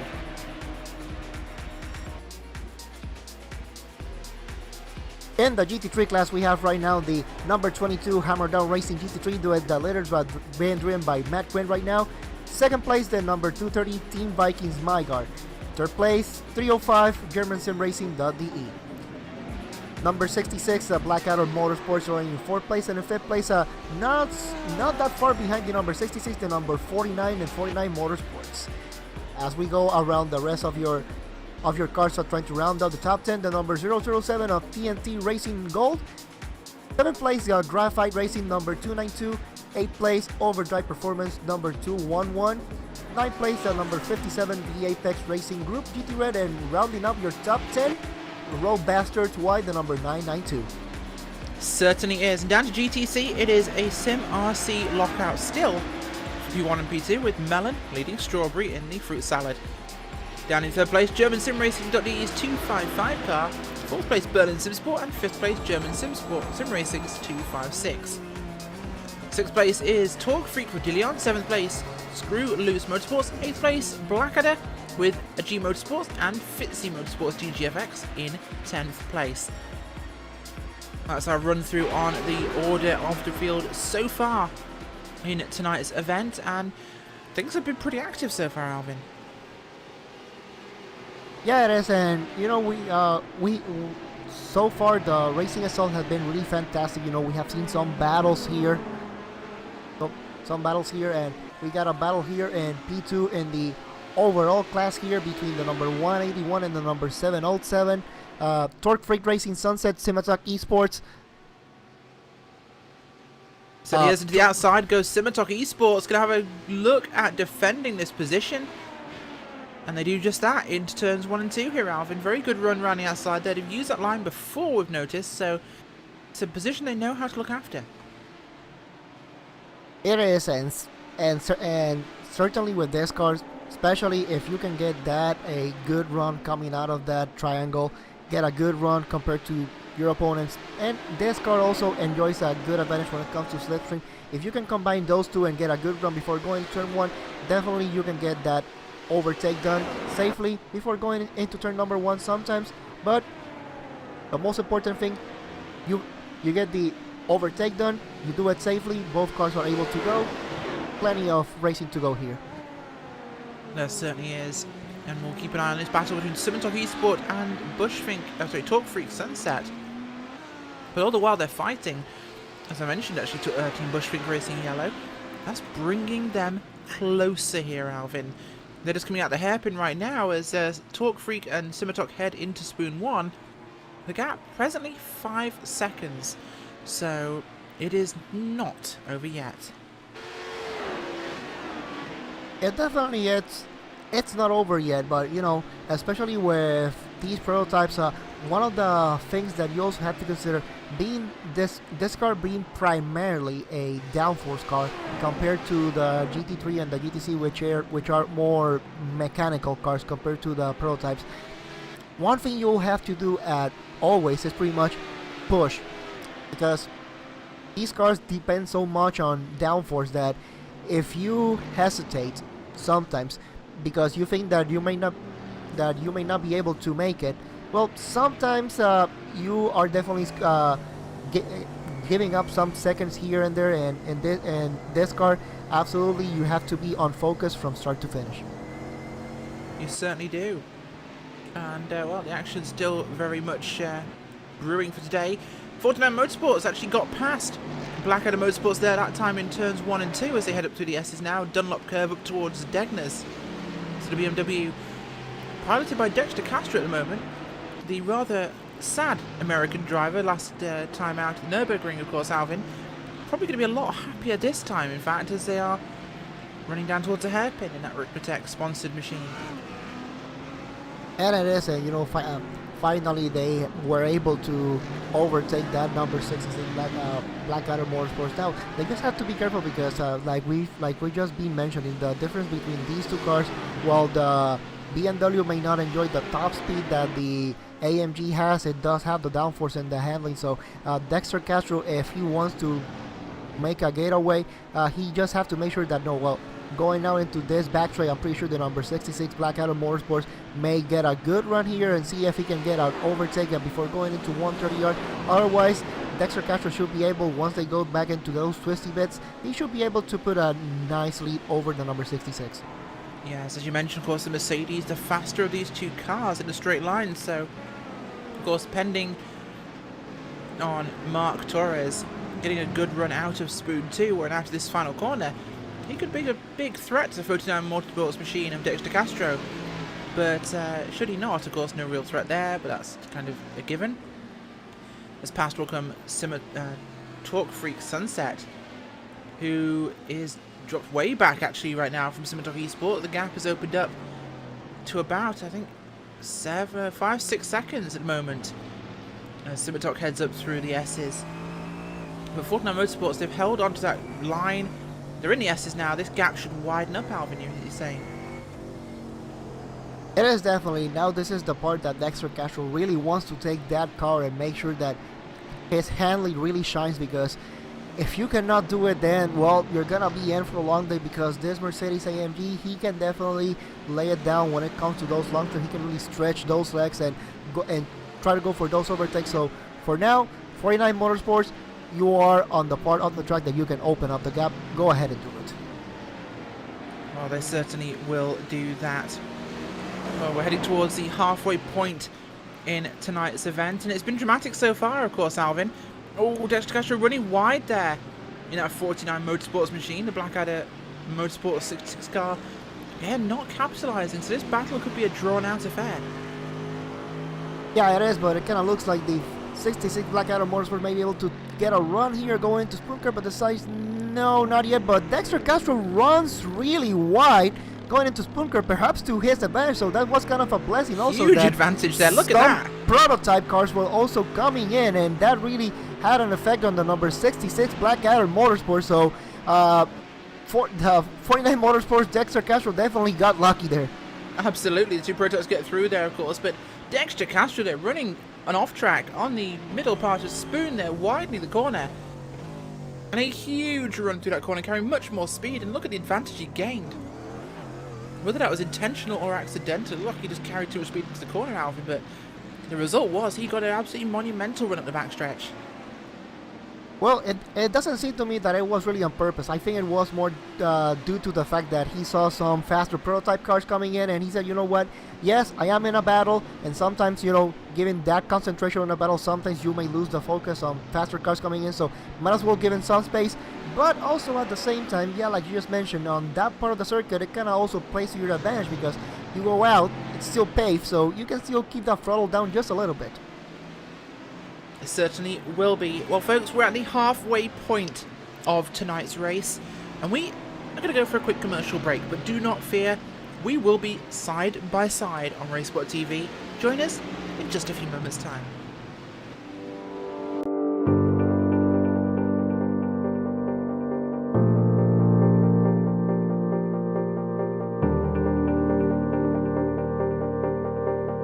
This is Imola. Once part of the Formula One World Championship calendar, this historical track, named after Enzo and Dino Ferrari, hails from north-central Italy and has been subject to numerous revisions since it was founded in 1953. From 1953 to 1972, the track went uninterrupted from Ravazza all the way to the infamous Tamburello Corner, notorious for its bumpy surface and having a dangerously small amount of room between the track and the concrete wall, as the Santerno River runs directly behind it. From 1972 to 1974, 2 chicanes were added in an effort to slow drivers down: the Variante Bassa, lower chicane, and Variante Alta, higher chicane, situated at the top of the hill leading down to Ravazza, creating the hardest braking point on the track. In 1980, Imola made its debut in the Formula One Grand Prix, after organizers were engaged in a dispute with Monza. In 1981, Imola remained in the F1 circuit as the San Marino Grand Prix. The circuit was subject to constant safety concerns even after adding numerous chicanes. Tamburello Corner was especially dangerous, where a car crashed into the wall in 1987 and another in 1989.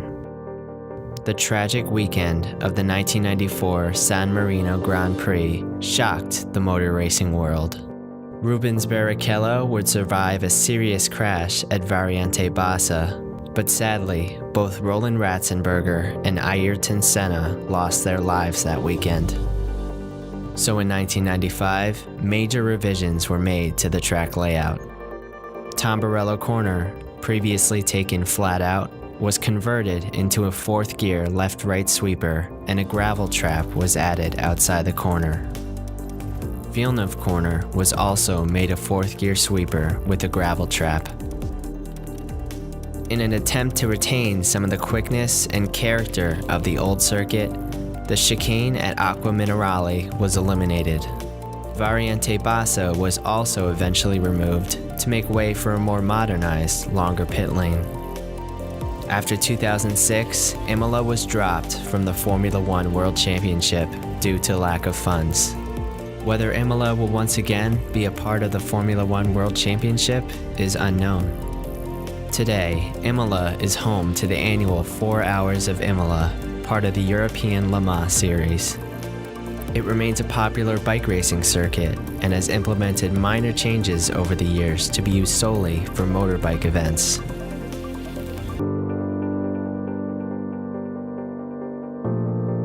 Imola is an important track in motor racing history. It's a track that yearns to be back in the spotlight.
Welcome back to round number 3 of the DGFX Endurance Championship here on RacespotTV and iRacing Live.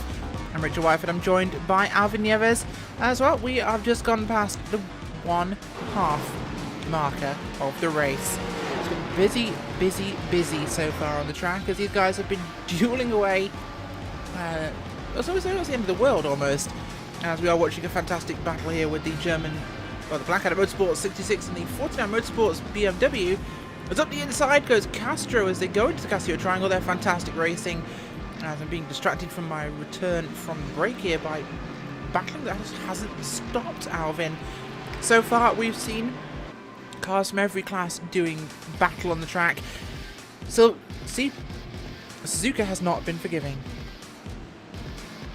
It certainly hasn't been, and even though it hasn't been forgiven, that doesn't mean we haven't had a good race here, because we have fantastic battles from all over the place, from the top of the field, the prototypes, GT3s, GTC. We've had great battles here, and I'm pretty sure that, Rachel, almost 20 seconds to really start the second half of the race, we still have plenty of action to go here. And we certainly do. We're going to have a chat to Paul Smith in a short while, who is our director, but also RaceSpot commentator and a fantastic pundit when it comes to all things endurance racing. This isn't his usual circuit, of course. He knows the Nürburgring best, but well, Paul knows race cars, or at least cars. Rugby, apparently. But anyway, I digress. As things go, of course, we went through your top 5. Nothing really changed in there, apart from 49 Motorsports having just eked their way in now. They're running in 4th place at the moment, with Blackadder Motorsports in 5th. That change has definitely been good points for 49 Motorsports, Alvin, who had a very bad first 2 rounds. This is what they needed.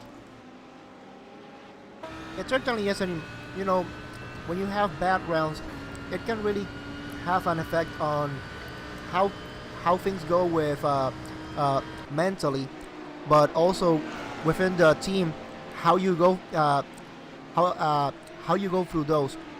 As we are here looking at the battle for the GT3 lead between the 22 Hammer Down Racing GT3 and the number 230 Team Vikings Mike are coming here into the start-finish line. Number 22 Hammer Down Racing having a good could be around a 0.6 second lead here coming into turn number 1. Shouldn't have that much of a problem, but yeah, Rachel, when you have that bad of a start to the season, yeah, that may mean that you may not be able to battle for the championship anymore yet. But the most important thing here, from a team aspect, trying to keep yourself, trying to keep that morale up, trying to make sure that nobody gives up on you, because yeah, championship may be over, but there's still plenty of racing to go. There's still some things that you can do, and especially if this is not the only series that you do, perhaps you can take this as some test session and trying to test some things here and there for some things that may help you within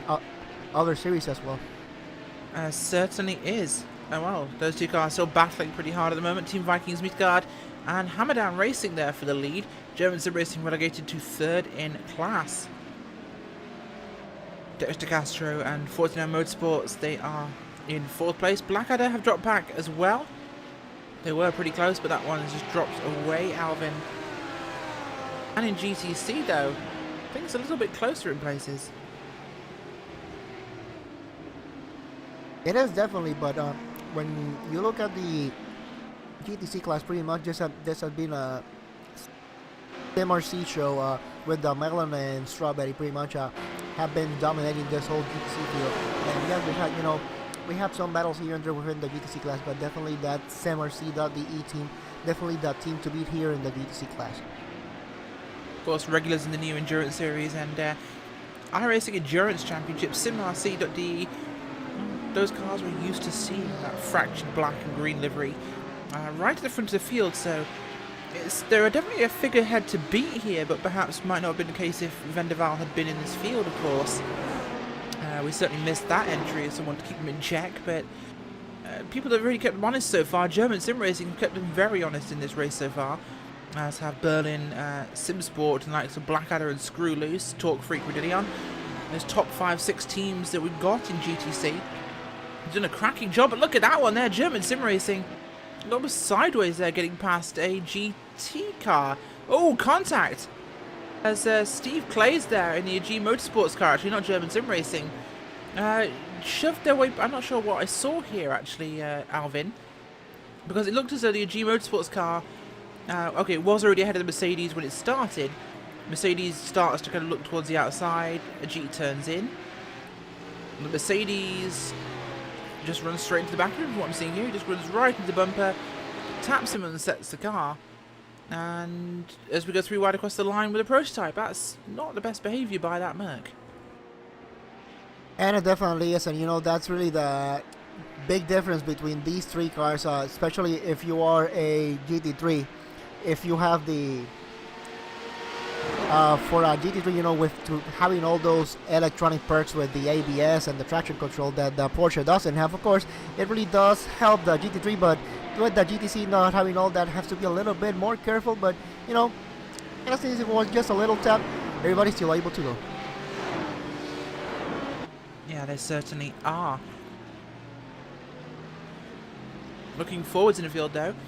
WR Racing 2 laps down, unfortunately, after they've had pit stops and problems. In fact, the majority of your prototype field are actually a few laps down here. Road Bar Stewards Green, German Sim Racing's 152.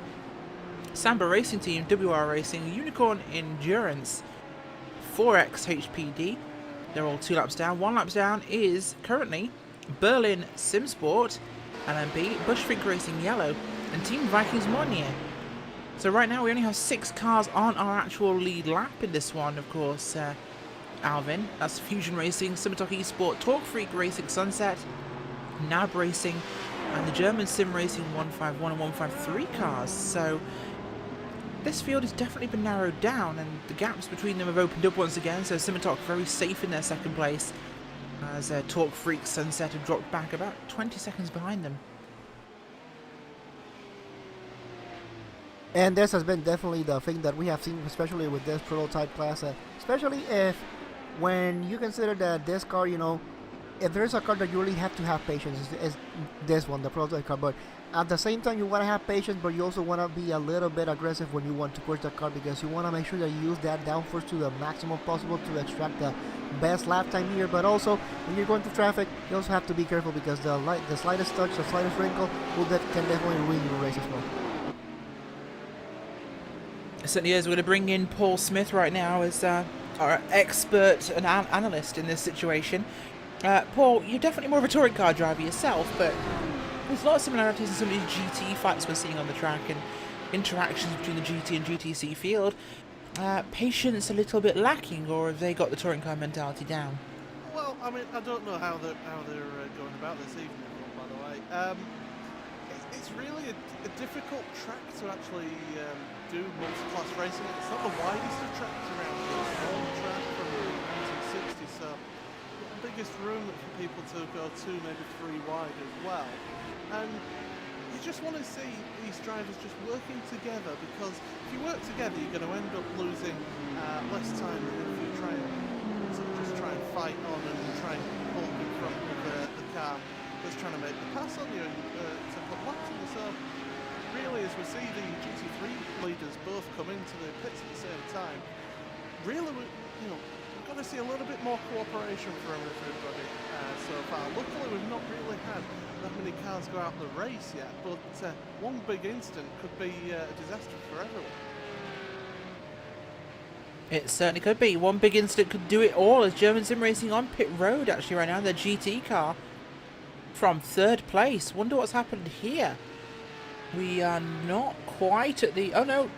Oh, they're all in. This is pit stops for GT3. I completely lost this one somehow. Hammerdown Racing, Vikings Midgard and German Sim Racing all in, Alvin.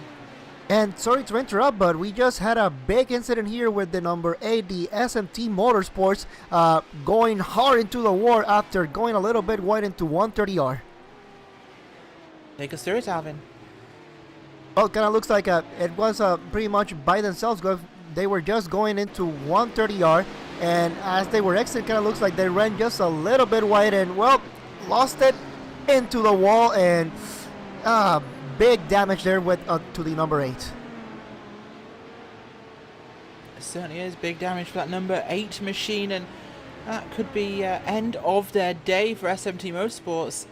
Mercedes that was involved a little earlier with that incident with a G Motorsports' GTC car, but looking like that car will be down for the count as a few more GT cars come in for their driver swaps, and not quite going to be the final pit stop here actually.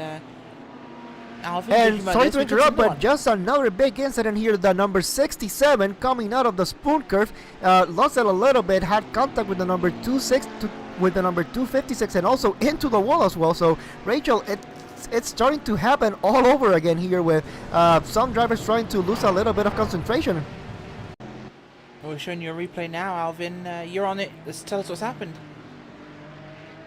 It looks like the number 67 was trying to go for the overtake, but kind of went a little bit too hot there.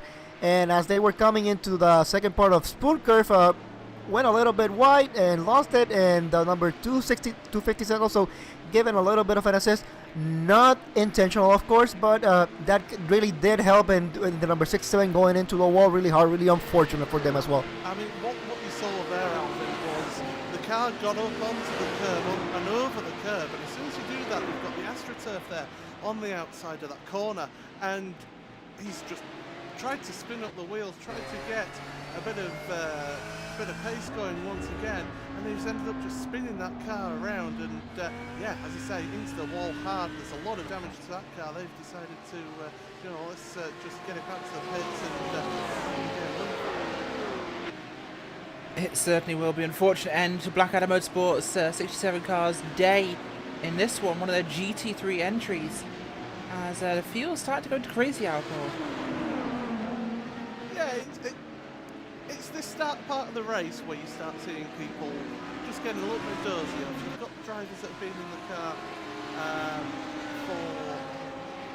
if you've got drivers that have been in the car since the start of the race, they're just getting a little bit tired now. It's almost, we've got, an hour and 40 minutes under the belt now, so it's quite a demanding track as well. We've been saying about the technical nature of it, especially through the first part of the lap as you go through the S's and in towards the Degners as well, so that really takes your concentration to make sure you hit your marks every single time. And maybe just drivers getting a little bit dozy, but also new drivers getting into the cars as well. We're seeing the GT3 cars coming in for their pit stops. Those drivers, they've not driven as the track is now. They've been in practice and things like that, but they haven't been in the car for an hour and 40 minutes. This is the first time getting on with a lot of rubber now going down, a lot of dust and dirt as well getting kicked up in places as well, Rich. Certainly is, and something we noticed very dramatically after RAC brought in its dynamic track, and of course dirt being dragged onto the circuit pole. At the 6000 Watkins Glen, that first time after dirt being dragged on was brought onto the service. Of course, that does reduce grip. Drivers that had been there for the first 3 hours were used to what it had done in the bus stop and how much dirt was on the track. drivers that got in after the 3-hour mark suddenly were finding no traction whatsoever. And that's what we're seeing here with guys getting in these last stints, perhaps, that they are not used to how the car is behaving on this circuit. Not unlike, I mean, you just have to look at last week as well. It was a 12 hours of Sebring, and we saw how much dirt that there was coming on as we've got the leading prototype car on pit road as now. Peter Smith back behind the wheel of them, so driver change for them. And you know, we saw how much dirt was getting kicked up there as well last week. Okay, it's a 12-hour race, it's a long race is that one, but still, it just goes to show that even in a relatively short endurance race, you're going to see plenty of dirt and rubbish coming up offline, and that makes it a lot more difficult for these drivers who are coming through the faster classes to come through and make those moves, because you go off of that racing line, Rachel, you're going to pick up a lot of dirt, a lot of tyre rubber that gets discarded, and that's going to make your car just handle a little bit funny for a couple of laps until you clean those tyres. It certainly will, of course. And the drivers right now, well, they're all coping with this pit cycle we're seeing at the moment, and we are looking like we might see another one, Alvin, just before the end. It could be time for a splash and dash, which means in the GT cars, of course, you are perhaps our most accomplished GT driver at the moment. Sorry, Paul, you're a touring car man. But Alvin, do you make a splash and dash here for fuel only towards the end, or do you take tyres, even if it's going to be maybe 20 minutes long? Definitely fuel only, and if there is something that we have seen, especially with this tire model and even with the old tire model, if it's just half a stint, just go for the fuel. No need to take tires. Definitely doesn't. It's not worth the 30 seconds that you spend. Yeah, it should be around 30 seconds that you spend changing tires when with the amount of time left on track. So definitely you will not gain those 30 seconds back. So just put fuel on the car, get out on the track, drive as fast as you can, see where you finish. Certainly is. Seeing the Sim RC car there, I believe that is Melon. It is indeed dealing with some lap traffic at the moment. This German sim racing prototype will cycle past them at the moment. Simontok Esports, your current leader in the cycle. And look at this behind them at the moment, Alvin. As Torque Freak Sunset are right behind your class leader. In fact, I think they've just been lapped. And it certainly is the number 181 there, the Torque Freak Racing Sunset, driven right now by James Evans. It does seem like they have they've been having a relatively good day here. Just came out of the pit, so they've also just make sure that they had their pit service done. Fuel tires good to go. So as it stands right now, we should be in the middle of the pit cycle when it comes to the prototype cars. We should be seeing some of the prototypes starting to come into the pits at any time now. We certainly should be. So that's an unusual loss of position there for Torque Freak Sunset. They have been running fairly well at about 3rd place. But of course, this has moved up NAB Racing into a contending position for a podium spot now, Alvin. They're up in 2nd as this cycle runs through. They've been very quiet all race long, but they could be looking to take advantage from this. And that is something from endurance racing that it's also really beneficial, especially when you are a team and you are just here minding your own business. You're not making that much noise. You're just here, you mind your own business, run your strategy, make sure that everything is clicking, and sometimes having that quiet of a race really does bring good results. Yep, NAB Racing onto pit road here, Alvin, as they come in for service. Simontok Esports still to come down pit road. We'll have to see when they choose to come in. Jason Marichal behind the wheel for Simontok. NAB Racing, of course, have Martin June, I should say, behind the wheel. Will he be hopping out the car here? We expect so. It's a drive-through penalty. So that was Martin June, yes, and a black drive-through penalty there to serve. So it wasn't actually a pit stop. Yeah, well, one of those things that happened, but kind of looking at where they are right now, yeah, they said they still haven't done their 2nd pit stop, so they should be close. I think by next lap they should be able to come into the pits and do their own pit service. As also have to remember, if you have a penalty, you cannot service. You cannot do pit service and also serve the penalty. That is not definitely allowed here within the regulations. Certainly is not, so they'll have to come in separately for their pit stop, of course. We know the class leader Fusion Racing have done their stop. We'll expect a final splash and dash from them. Would you take tyres as a prototype car though, Alvin? Well, at this point in the race, yeah, I will still take tires. You still have 1 hour 13 minutes to go, so you still have to do one whole stint to make sure that you do everything. As we have the battle here, for the lead in the GT3 class between the number 22 Hammer Down Racing GT3 and the number 230 Team Vikings Micah and Rachel. This has been a battle that has been going now for a while. This battle's been going since the drop of the green flag, Alvin, as Hammer Down Racing leading the way for the moment, with Team Vikings Midgard in second place. The Vikings, of course, have had a fantastic run so far, as have Hammer Down. Both teams have really pulled away from their competitors in the class. German Sim Racing, they're actually coming under threat now from 49 Motorsports. This could be potential for a podium here from 49 Motorsports as Yeri Yanis behind the wheel of that pink BMW. What a change in fortunes after the Nordschleife. Yeah, it is, and you know it's always a good thing when you can have this nice race here, especially for the Hammer Down Racing. You know, it's been kind of like a up and down season, and now to see them here battling for being able to be in the lead and perhaps even win this race, because as it looks right now, I think it looks pretty good for them to actually be able to win this race. Of course, it kind of will depend what also the 230 also has in store. We still have around one more cycle of pit stops to go and a splash in there, so really interesting what strategies they are both in. Certainly is. Oh, look at this. The Audi R8 there of German Sim Racing having to take evasive action round the Sim RC Melon GTC leader.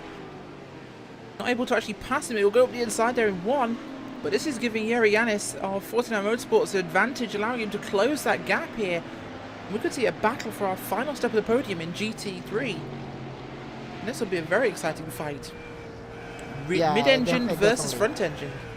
Yeah, it definitely is, and you know this is the part that we really start seeing these battles now for what is pretty much what should be the final finishing positions here and there.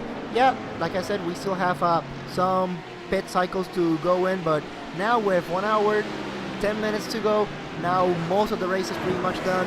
Now the part, okay, so let's be in as we got the Porsche going off track to make sure that he's not involved in anything, but as he almost hit the wall, so nice save there by that Porsche driver there. Certainly was. Very, very busy traffic here. 49 Motorsports lost a lot of time on the German Sim Racing Audi there as they were caught behind the Sim RC Porsche and the S's. And when you're stuck there, Paul, of course, very difficult to get through on those S's, especially if you're in a different class. Yeah, that's very much a place where you want to be. Oh, contact! Paul, sorry, we're going to have to stop you there because the German Sim Racing Audi just went full blitzkrieg on a Porsche, and I think that was the number 991 car in your GTC field.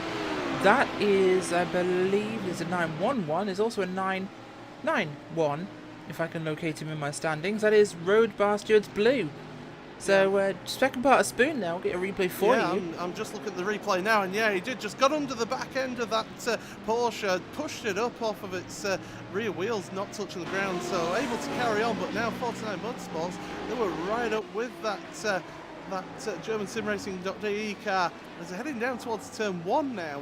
49 Motorsports, that's the opportunity that needed, because again, lap traffic, it's worked in their favour this time. As we were saying, they got caught up behind one of the leading Porsches going through the S's, which are going through now. But it's all turned around for them, and now they're back in that battle for that final step of the podium in GT3. They are, and that will make things very, very interesting in this one, to see how that one will filter through. And as we mentioned, of course, you weren't here for the last round at the Nürburgring, of course, but 49 Motorsports had a terrible start to this season. 2 DNFs in the first 2 rounds.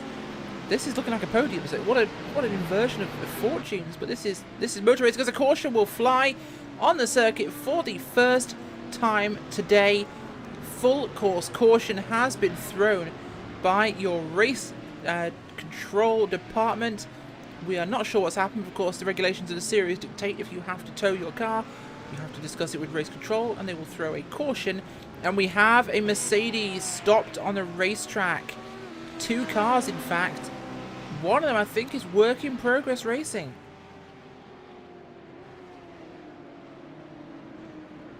And I'm trying to see here exactly what happened, and it kind of seems like it was 2 cars involved here. The number 81 Sweet Spot Racing and number 81 and the number 11 work in progress racing. It kind of seems, looking at the track map, this is at 200R where it happened. It seems like trying to go for an overtake, trying to get, no, it wasn't an overtake. It kind of seems like the Sweet Spot Racing kind of lost it in 200R, and the number 11 had nowhere to go, and big crash there. So you're saying Sweet Spot Motorsports were not in it? Not in the sweet spot, at least. Okay, yeah, pretty much. I don't think Alvin can quite cope with the terrible British puns, Paul, at this stage, but I'm going to roll with that one because I thought it was funny, so I don't care. Well, I've got a question for you, Rachel. Go for it. Can people make pit stops under the caution? They certainly can. Well, course, this would be a perfect opportunity to get some fresh tyres, maybe a bootload of fuel for maybe the GT3s. They haven't been able to last the full hour though, so it's going to be interesting. We've got a couple coming in. I believe we just saw NAB Racing head down pit road. They're going to sneak in here and grab some fuel and tyres. Perhaps with some saving, Alvin, we could see them just stretch the hour, possibly. Yeah, well, and we also have to remember that we were kind of in the middle of a pit cycle, and one thing that race control does allow is if you are almost out of fuel, you can go into the pits and take like around 5 seconds of fuel just to make sure that you don't run out of fuel on the racetrack. Of course, that will mean that you will be cycled all the way to the back of the field, but hey, better be safe than sorry, especially at this point in the race. You have almost 2 hours under your belt. The last thing you want is to run out of fuel. Certainly is. Well, folks, we are going to have a quick ad break. You don't want to watch cars pacing around the racetrack. We'll be back in just a few moments after these messages.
So hey, this is the new iRacing scanner, right? Yep, this is our new scanner.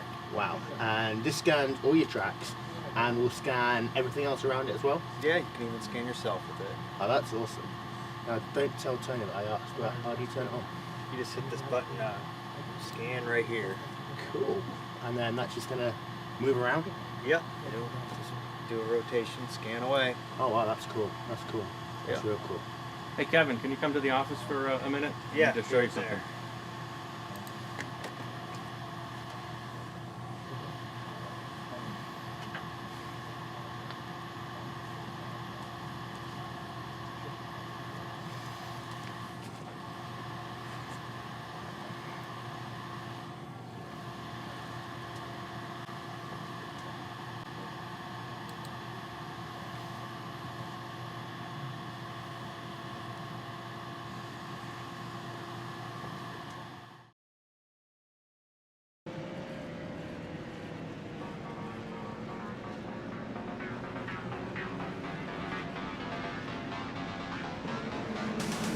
Welcome back to the DGFX Endurance Series here on RacespotTV and iRacing Live.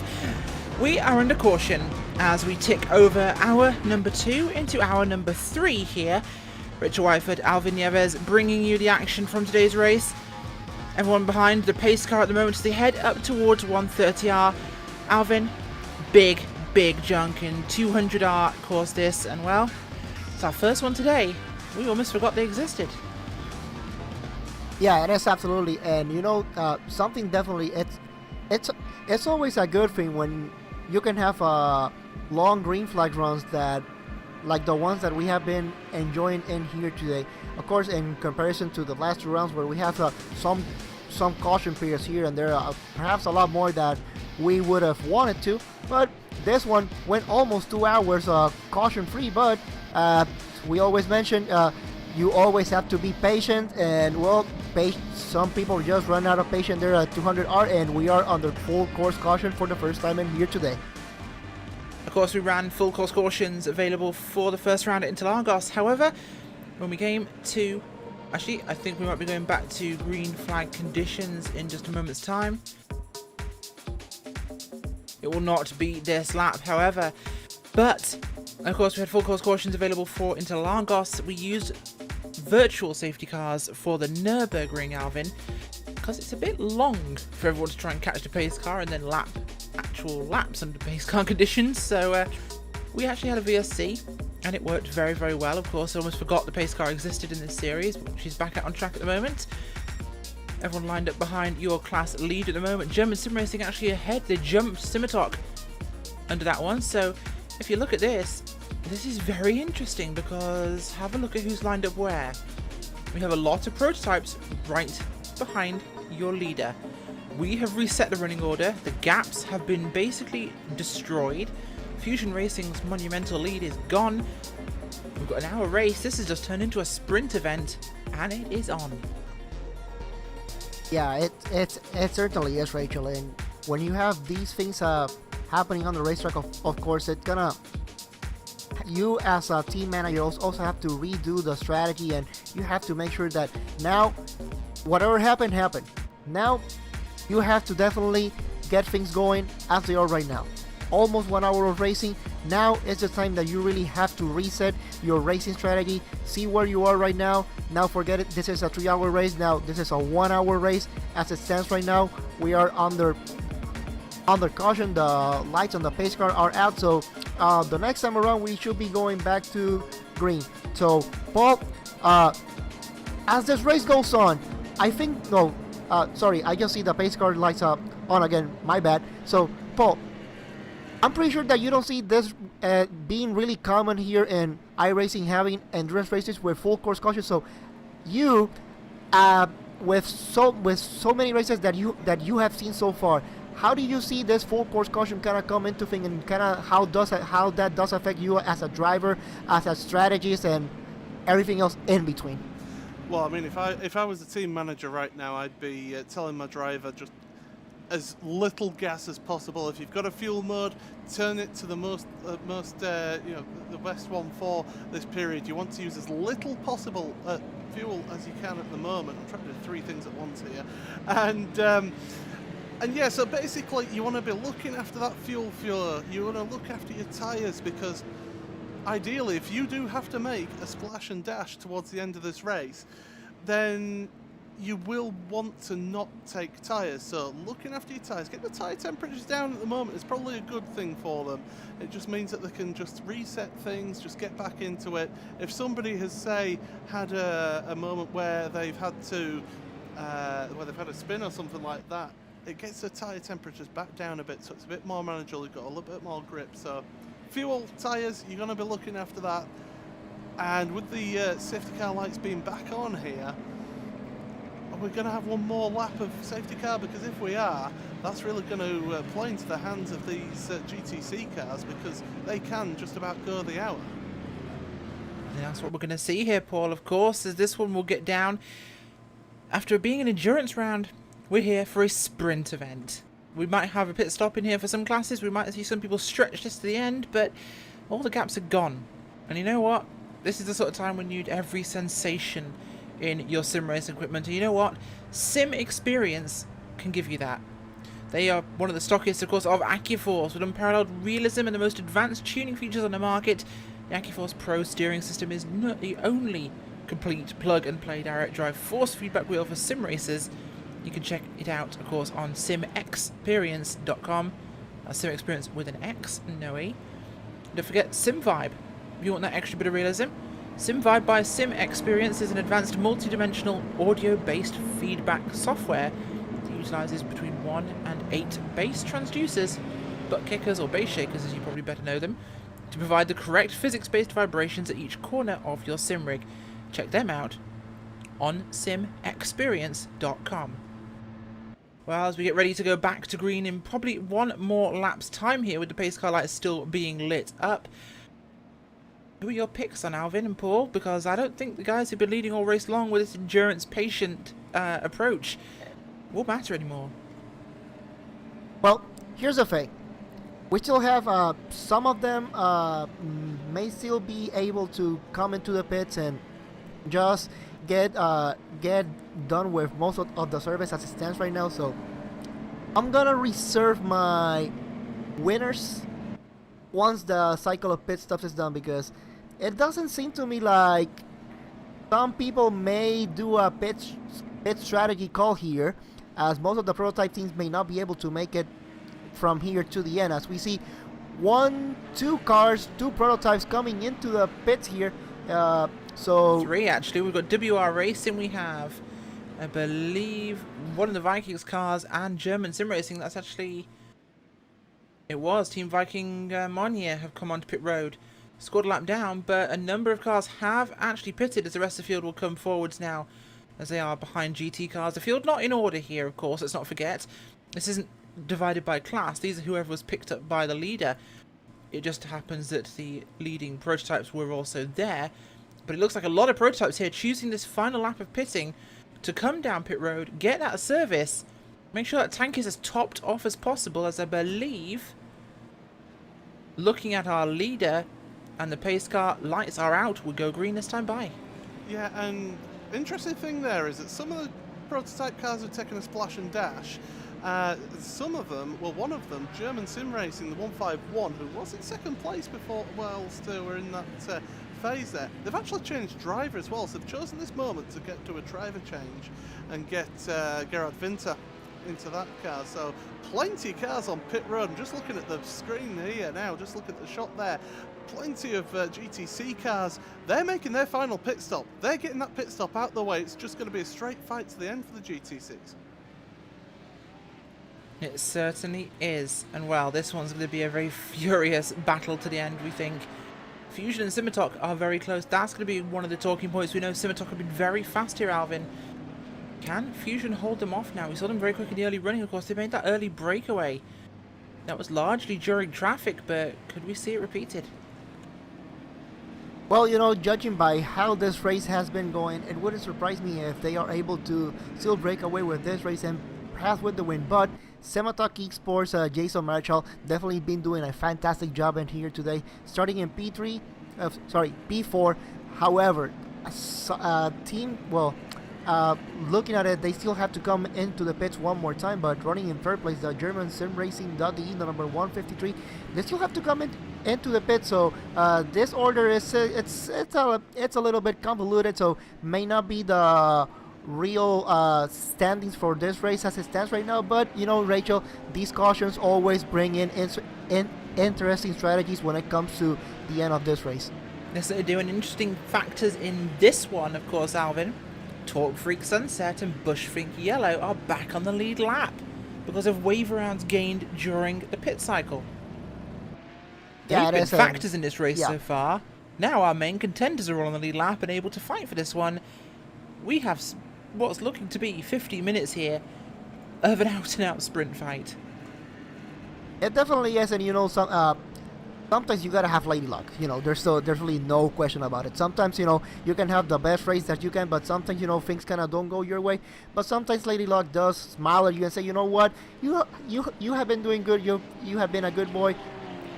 I'm gonna swing things to your side right now, but hey, this is the only chance I will give you. Make sure you take advantage of it now. You know what, Alvin? I think Lady Luck's been on the champers this evening because Luck is going to be passed out in a ditch in this final stint of the race. She will have absolutely no effect on what's going to happen here. This will be a street fight between these cars. Don't forget our top 10s as things stand as we run to the line for the restart.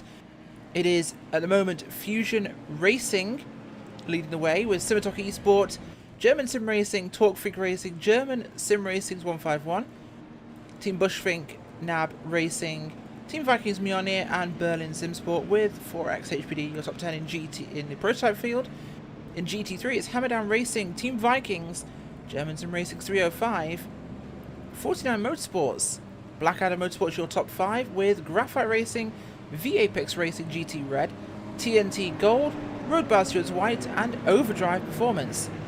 GTC, SimRC Melon, SimRC Strawberry, German Sim Racing 255 to 256, Berlin Simsport in 5th place, 6th place Blackadder Motorsports 69, 7th is Screw Loose Motorsports, 8th is Torque Freak Redillion, 9th Fitzy, and 10th a G. Those are your top 10s in all of our fields so far. Prepare for a true fight in the next few moments, Alvin. We're about to head up now to 130R to get this one going here. It's on. It should be, and you know, now pretty much this whole field has been reset for the most part. Most of the racing strategies have had to be reset. Of course, some teams may decided to take a gamble and not come in and into the pits right now. Let's see how that works. We certainly will. Coming through the Casio Triangle now as we will go back to green. Pace car will hit pit road here. It does indeed. And oh, here's a shocker. German Sim Racing coming down pit road. That's a 153 car. Will pit as we go back to green. Interesting strategy there as green flag will wave. Fusion Racing off from the drop of the flag. Simatok Esports, Torque Freak Racing, Sunset, all hot on their tail, Alvin. Yeah, and you know, it kind of seems kind of interesting that they decided to come in, but you know, Rachel, perhaps they decided to come in because they figured out, hey, we cannot make it. If they pitted one, maybe two left before, they wouldn't make it on fuel, so might as well pit now. They make sure that they can make it all the way to the finish. And they lose less time there, but look at this, behind some of your prototypes, ahead of the, believe this is Torque Freak Sunset. They're stuck behind the Hammer Down GT3 car. In the S's, passing a GT car in the S's, difficult prospect for these prototypes as they run up towards Dunlop here. Hammer Down with a good advantage over the Team Vikings Midgard team, who are now within about a second and a half. This one is certainly heating up now as we go for the restart. Fusion Racing pulling a great gap already. Oh, they're hot on their tail. It's Simatok Esports and their sister car, actually. The Fusion Racing blue car, although I think that car has scored a lap down.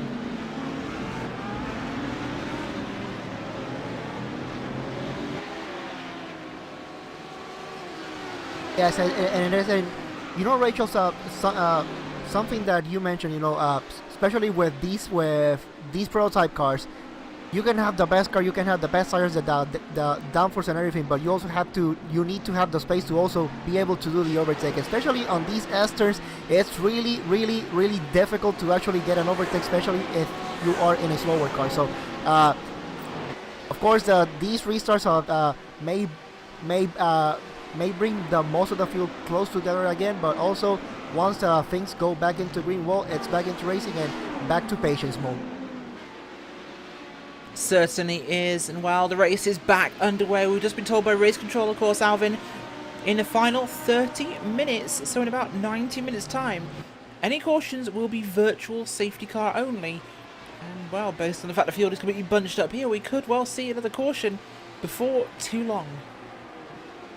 And really, that wouldn't be a surprise. However, considering how relatively clean the race has been in here today, in fact, it took almost 2 hours to get our first full course caution. So, there is a possibility that the rest of this race may be able to go without safety car intervention of a virtual safety car for that matter. So, you know, plenty of racing to go. Guys, this is the time to go. Now, time to race. Alvin, we had an issue for the 153 car. Paul pointed out to us, our director, that it's still on pit road.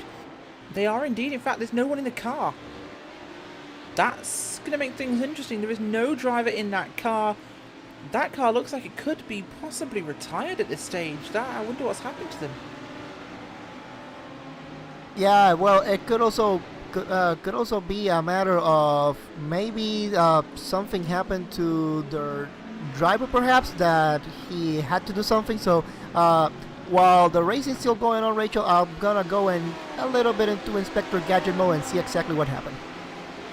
I think, well, I mean, just looking at this, you know, they've been on pit road for 3 minutes now. You would have thought in a race like this, as we're looking at P2 and P3 in your GT3 field, by the way, you would have thought that that team, they would have had somebody on standby just in case something did happen, so they could quickly jump back into that car and get running there. So big drama. Maybe they've had issues with their second driver or third driver and not being able to do a driver change. And, well, not to fall foul of the rules, they're just sitting there on pit road. Absolutely, and well, the second and third spot here in GT3. It's Team Vikings Midgard with the German Sim Racing Audi right behind them, nearly contact there through the Casio Triangle as WR Racing's prototype will cycle past, as will the Unicorns machine. Drive-through penalty for the number 11 car just coming up on our screens. That is Work in Progress Blue. That was involved in the caution, of course. So, Work in Progress Blue going to have a drive-through penalty there as Shrink Yellow cycles past your second place runner here in your GT3 category, the Team Vikings Midgard entry. German Sim Racing 305 there looking very hungry right now, and they want to get past. I think they're actually the faster car at the moment. Look at the lead. It's actually Hammerdown Racing with, big traffic there. Having to get well out of the way for the prototypes.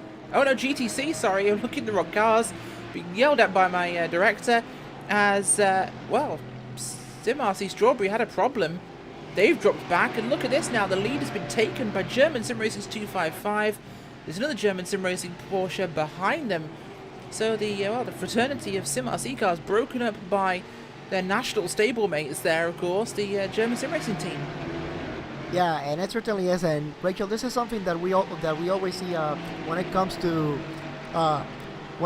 full course caution. It really throws strategies all over the window, and I'm pretty sure SimRC.de definitely wasn't looking forward to this for full course caution period, considering the massive lead that they had in this GTC field, and to see it not only all vanish away, but now they are running P2 and P4. So there's still plenty of time to go, but definitely not what they were looking for. It certainly isn't. Of course, the SimRC Strawberry car not hugely far behind, but has dropped back from this group, which is unfortunate after having run first and second for the duration of the race so far.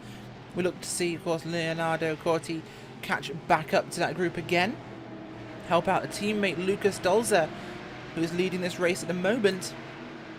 That Porsche looking a little unstable at the moment, Alvin, as of course he is here in second place behind the 255 car, piloted by Marco Briesch. Third place, Robin House is chasing after the SimRC car, but he's stuck behind a GT3 car. I believe that is from WR Racing's B team, the 918 car it is. Through the triangle they come. And we are going to be scored with around 45 minutes still to go on the clock.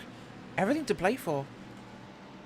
Yeah, it is, Rachel. And you know, sometimes something that may be just a little bit frustrating, especially if you're in a GT3 car. Yes, overall your car is faster, but unfortunately that this car and the GTC are pretty much the same when it comes to top speed. So it's kind of frustrating that you have to sit behind and kind of look for a spot to do the overtake. Fusion Racing, your race leaders who dominated so far, had nearly 40 seconds over second place. Right up behind them will drag Civitok Esports. They are fighting now for the overall lead of this motor race here. Heading towards the very end of our race. And the battle for the overall win is very much still to play for. Yeah, it certainly is. Civitok Esports definitely have been doing a good job. The caution has definitely helped them, trying to see if they can go for the Fusion Racing goes for a block going into turn number 1. Definitely this is not over. But Rachel, while these two battle, I'm pretty sure Torque Freaks Racing Sunset, like I said, Lady Luck has smile on them. It may not be smiling anymore. Now it's, hey, we give it to you, now you go for it.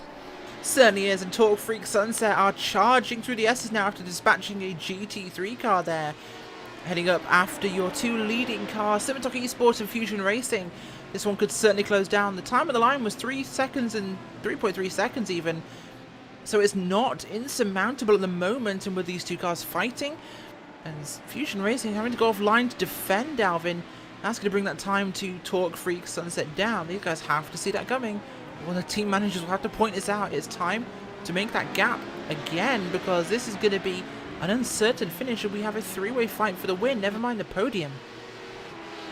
Yeah, it is absolutely this battle for the overall lead really heating up between the number 59 and the number 707. Now, it kind of looks to me like the 59 goes really wide into Spoon Curve. I'm pretty sure that I was going to say that perhaps the number 59 has a little bit more downforce, so that may be a little bit of an advantage over the 707, but as I was thinking about the downforce, they just went really wide into Spoon Curve, Rachel. Certainly was, and a drive-through listed for the 69 car there as well. Blackadder Motorsports GTC machine on pit road for that, as they will have to serve that for contact, of course, a few laps earlier on, about 10 laps ago in fact. But we have got battling going on at the moment, of course, a little bit further down the field actually. The Vikings at the moment have just been passed by Samba Racing at the bottom end of your prototype field. Samba Racing, who've managed to hit quite a few things today, have actually managed to get past Vikings Moynier, who are currently running back in 10th.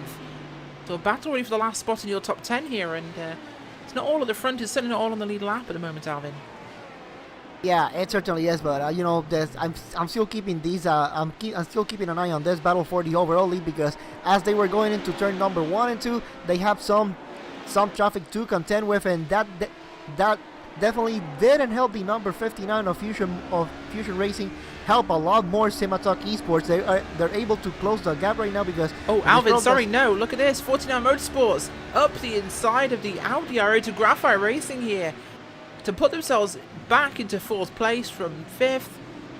And behind them, that looks like Road Bar Stewards White is all sliced through on Graphite as well. The Mercedes there of Road Bar Stewards White shoved their way in here.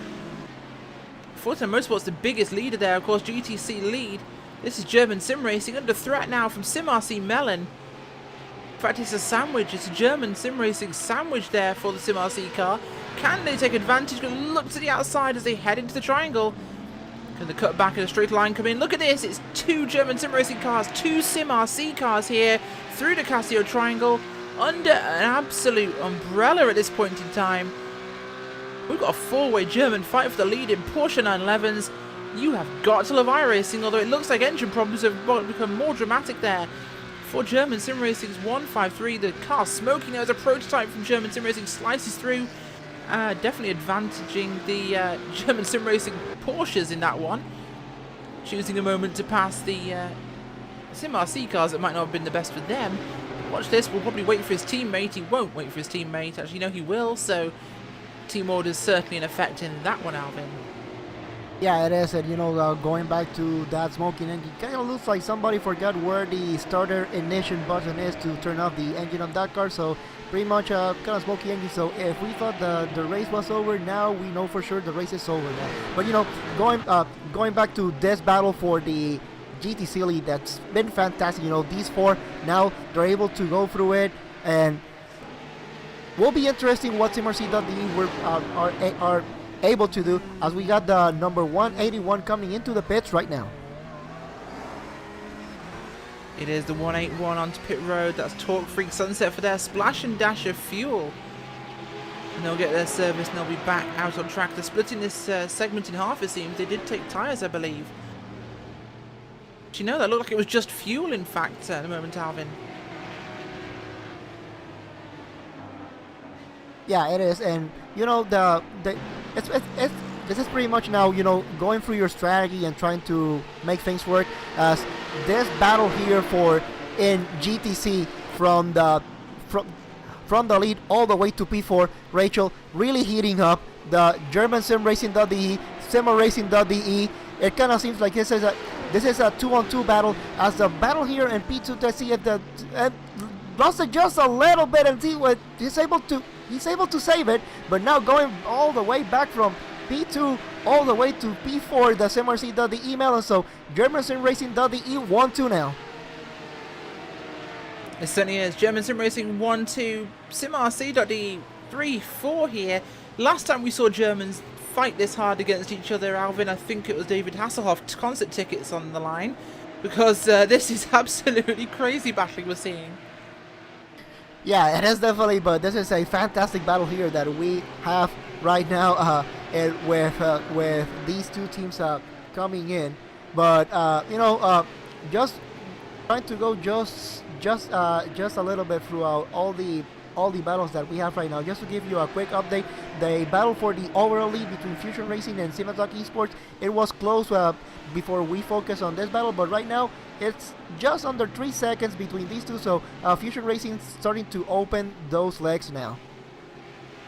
It very much is, and well, this one's definitely bearing down the neck, as this one will expand further. Fusion Racing leading the way, 3 seconds back. Simatalk Esports dropped away a little bit in traffic.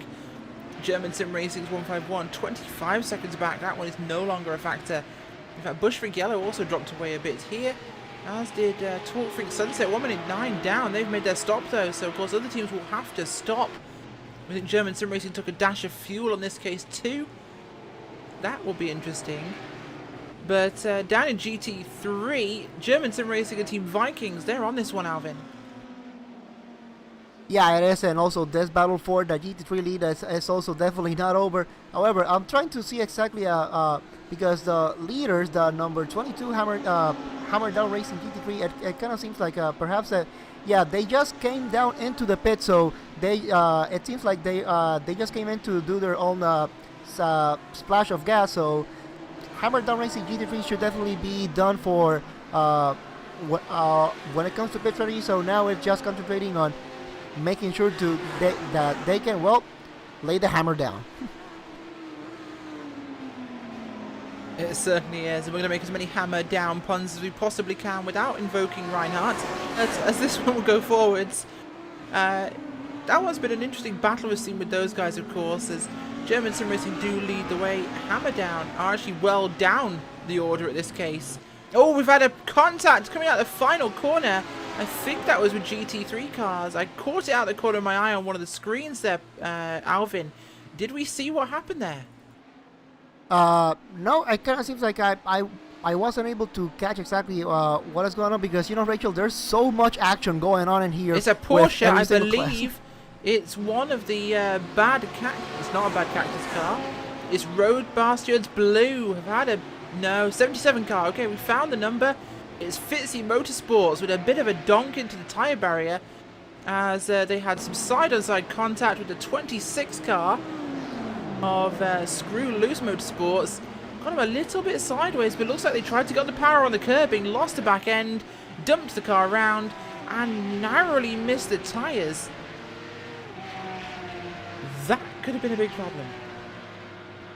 Yeah, it definitely is, and, you know, so it kind of seems like it got just a little bit throttle happy, especially on that last turn. It's a really tricky spot, especially when you're trying to go back into throttle. GT3 lead, German Sim Racing and Team Vikings Midgard. Big mistake with German Sim Racing. They've dropped the foot somewhat there, and replay on your screens for you there as the Vikings will go through, taking advantage of that one as they drift turn 1 and turn 2. I can almost hear the theme from Tokyo Drift playing in the background at that moment, actually, as of course we are in Japan, so it's appropriate, although unfortunately it's a German manufacturer, so perhaps not. Yeah, well, you know, sometimes you do have to get lucky, especially with these cars. And, you know, something else that you know, so speaking a little bit more technical about tire models and all that, something really good that this tire model brought compared to the previous tire model is that sometimes when you used to get it into a slide, especially when these GT3 cars, it was really hard to rescue the car and try to get it back on track. So it was pretty much, it could spell race over for you. But now with this new tire model, if you slide your car, it's more than likely that you are able to save the car and keep it on car. So definitely, I think the fact that the German sim racing.de car was able to save that car, definitely they have to put it down to the new tire model for sure. Yeah, they certainly will. That was a very big smoky slide we saw from Fitzy, and from German Sim Racing actually in that first corner. And that's the definite thing we've seen, Alvin, of course, that saving a car now. Oh, caution is out. Full course caution. We've not quite hit the final. In fact, we are moments away. I believe I'm hearing something in my ear actually from my director. I'm not sure what that quite was. NAB Racing with problems. They are inverted into turn 1. Gonna get you a replay right now of this one, and like I said, we were moments away from that final 30 minutes cut-off where virtual safety car will be a factor as NAB Racing break into the first corner. Paul, you have it on the replay. Yep, certainly. So it's just going down the pit straight now, looking on the replay here. We've got plenty of time because we are under caution, and well, he was going past two of the GTC cars and just onto the brakes, and the GTC car got into the back of him. He's up and over, he's flipped several times. I tell you what, I hope he's not in virtual reality, because that will have made him very motion sick indeed as he's gone over into the wall upside down. That's his race done and dusted. It really is, Paul, and seeing as you're the rugby commentator, would you say that was a conversion? No, more of a grubber kick was that. There it is. But, of course, heading under the safety car now. And this has scrubbed away any sort of advantages we had seen. We'll probably see a lot of cars pitting now. Everybody will make it to the end. Like I said, we're moments away from the cutoff where this would have been a virtual safety car period. But now it's a full course caution. Some cars will get waved around, of course. And, well, what was going to be a short sprint race is now a full-on battle, as we will have 30 minutes on the clock when we go back to racing. Alvin? Yeah, definitely this second full course caution of the day, definitely for those that were thinking about doing the splash of gas and perhaps trying to get that strategy, now definitely this changes everything. And since we were talking about splashes of gas and all that strategy, I think the number 22, by coming into the pits under the green flag just before the full course caution, they are sitting on the driver's seat when it comes through the win on that GT3 class. They certainly are. And well, we're going to step aside for a quick commercial break, but do not worry, you will not miss a moment of pacing as we go RacespotTV side by side. Here at iRacing, we pride ourselves on interacting with our community and getting into the forums and seeing the discussions and doing surveys about what features and content things that they want. It's been quite clear that one of the biggest features that people are looking for is dirt racing.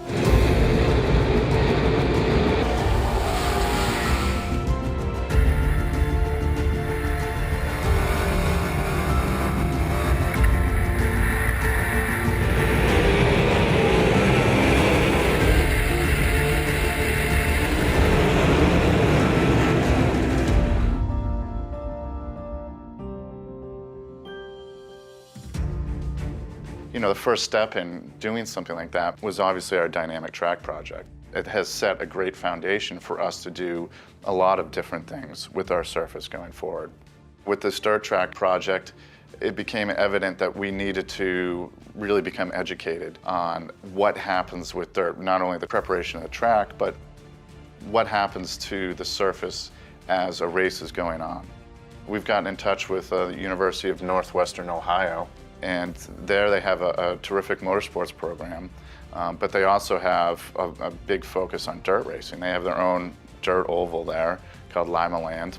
They actually have a dirt late model team and modified team as part of the curriculum for the school. The university purchased the track for student involvement. They're out here for multiple purposes. We hold classes out here where they work on the vehicles that they build. We also have a motorsports team. They build, crew, and race the cars every Friday. So we have a huge involvement here at Lima Land Motorsports Park from the university. And so we're sending Dan Garrison there to get educated and to learn what is different about dirt. iRacing's traditionally done with asphalt. In that model, the track is, very stiff, and it's the tires that have the give and the bend. But when you start talking about a dirt track, the equation flips in that the track is the thing. that gives and responds. That's going to be a big challenge, and it's something that we definitely want to get right. You know, everybody wants different racetracks. Personally, I like faster racetracks. A dirt track fast is when you keep the moisture in it and don't let it get real hard on you. If you let it get real hard, it's just like cement. You cannot water cement. You put water on it, the water runs off. The racetrack has got to absorb the water. You got to keep a hard pan below it, but keep the loose stuff on top to make it fast. The thing about dirt racing that I like the most is there's probably 20 other competitors on the track, but I was always taught by Mr. Knott, a guy that gave me my first sprint car ride, you're racing the racetrack. You're not racing the 20 other guys in that feature race, and you're constantly got the car in a slide. You're turning right to go fast. You have to figure the racetrack out and get your car to where it handles the best on the dirt. It's good to kind of actually get to a racetrack that's in working condition and be able to see, okay, this is how the soil behaves and this is what it's like. And it's amazingly sticky is the thing I'm learning. It like really holds together well. Having worked with this group of guys and on this code base now for 16 years, we've only ever done pavement. We've only ever done purpose-built, race cars that run on ovals or road courses. So it was natural. The first car that we're going to introduce for this is a dirt late model, and we've actually partnered with Clint Boyer, who has a dirt late model team, and he's given us access to his car.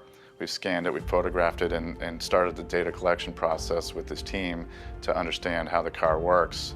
We couldn't ask for better data to build this dirt late model. To be able to drive a car around a dirt track and really pitch it into a corner and get on the throttle and throw the car around a little bit and keep it under control, I think is going to be a lot of fun. I'm very excited about this project. I mean, we have a 25+ year history of making pavement racing between Papyrus and iRacing, and this is the real first chance we're venturing outside of that. So I think it's going to be a lot of fun, and I'm very optimistic that this will be launching this year.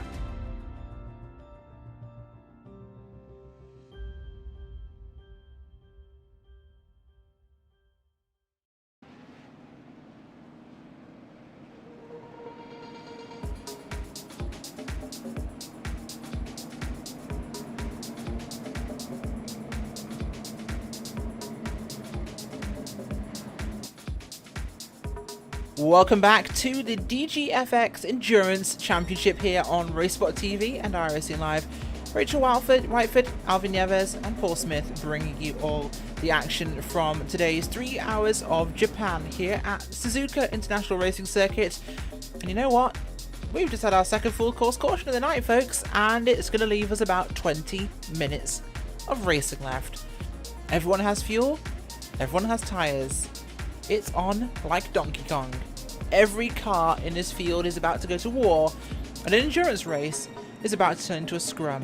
This is going to be fantastic viewing. Do not step away from your screens. Do not turn off that dial. This is going to be incredible battling, Alvin. As well, we have a lot of cars here lined up, ready to go to war. The gaps are very small. A lot of people have been waved around. Lots of fighting will be on the same laps. We're going to be very busy, I think. Yeah, we definitely are gonna be busy indeed, and trying to look at how much time is left and seeing and where in their stints most of these teams stand right now.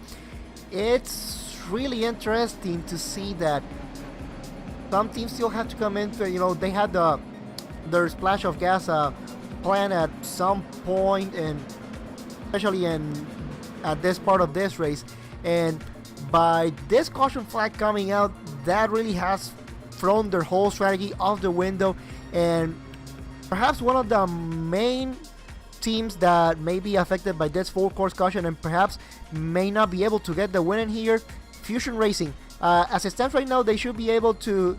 They are almost 21 laps into their season. And Rachel, I think that will not be enough. They have to come into the pits to get a splash of gas, so that really makes this things really interesting when it comes to the prototype class. It is, and those teams that have pitted will certainly be an advantage now. In fact, these cautions might actually allow them to stretch their fuel. to the end. That could also be a factor. We've had 2 full course cautions. That could make these guys okay on fuel for this one, so we'll keep our eyes on that. Of course, these caution periods take about 5 to 10 minutes each to complete, so you're knocking 5 to 10 minutes off each hour-long stint. This is saving you a lot of fuel. But let's look at what we have in terms of the classes and who's battling who, where. In your prototype field, at the front of your pacing line here, we have Fusion Racing with Simitok Esports behind them. German Sim Racing are behind Samba Racing Team, who are the first car a lap down. So still very much in range. Torque Freak Racing, Team Bushwick Yellow are quite a way back, but they're still within like the top 7 of your prototypes, so they're in range here to make something happen. Team Torque Freak Sunset are a little bit further back, as there's a bit of a concertina going on there, but they could also be a factor. Let's look at, as pit lane, as you've been told, is open now, so we could see pitters making final stops here. But with Vikings in GT3, well, they're right ahead of German Sim Racing 305. 49 Motorsports is only 2 cars back, and behind them, Road Bar Stewards White is only another car behind that, so we'll have a big fight there.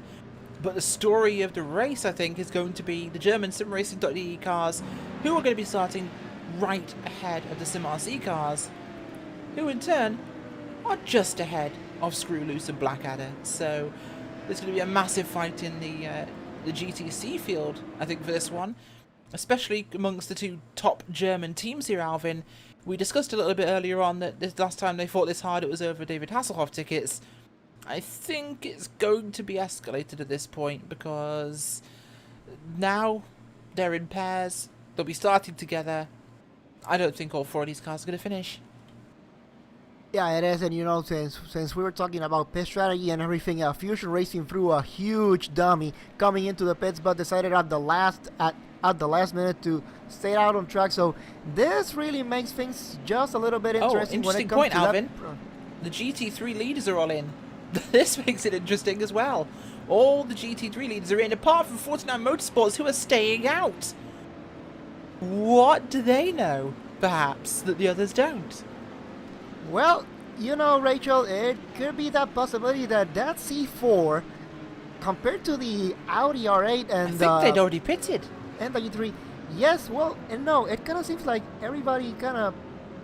Yes, they did, Rachel. They did come into the pits around 10 laps ago. So, 49 Motorsports, there you know what? From all the bad luck that they had on the previous 2 rounds, they may be looking good here for the win today.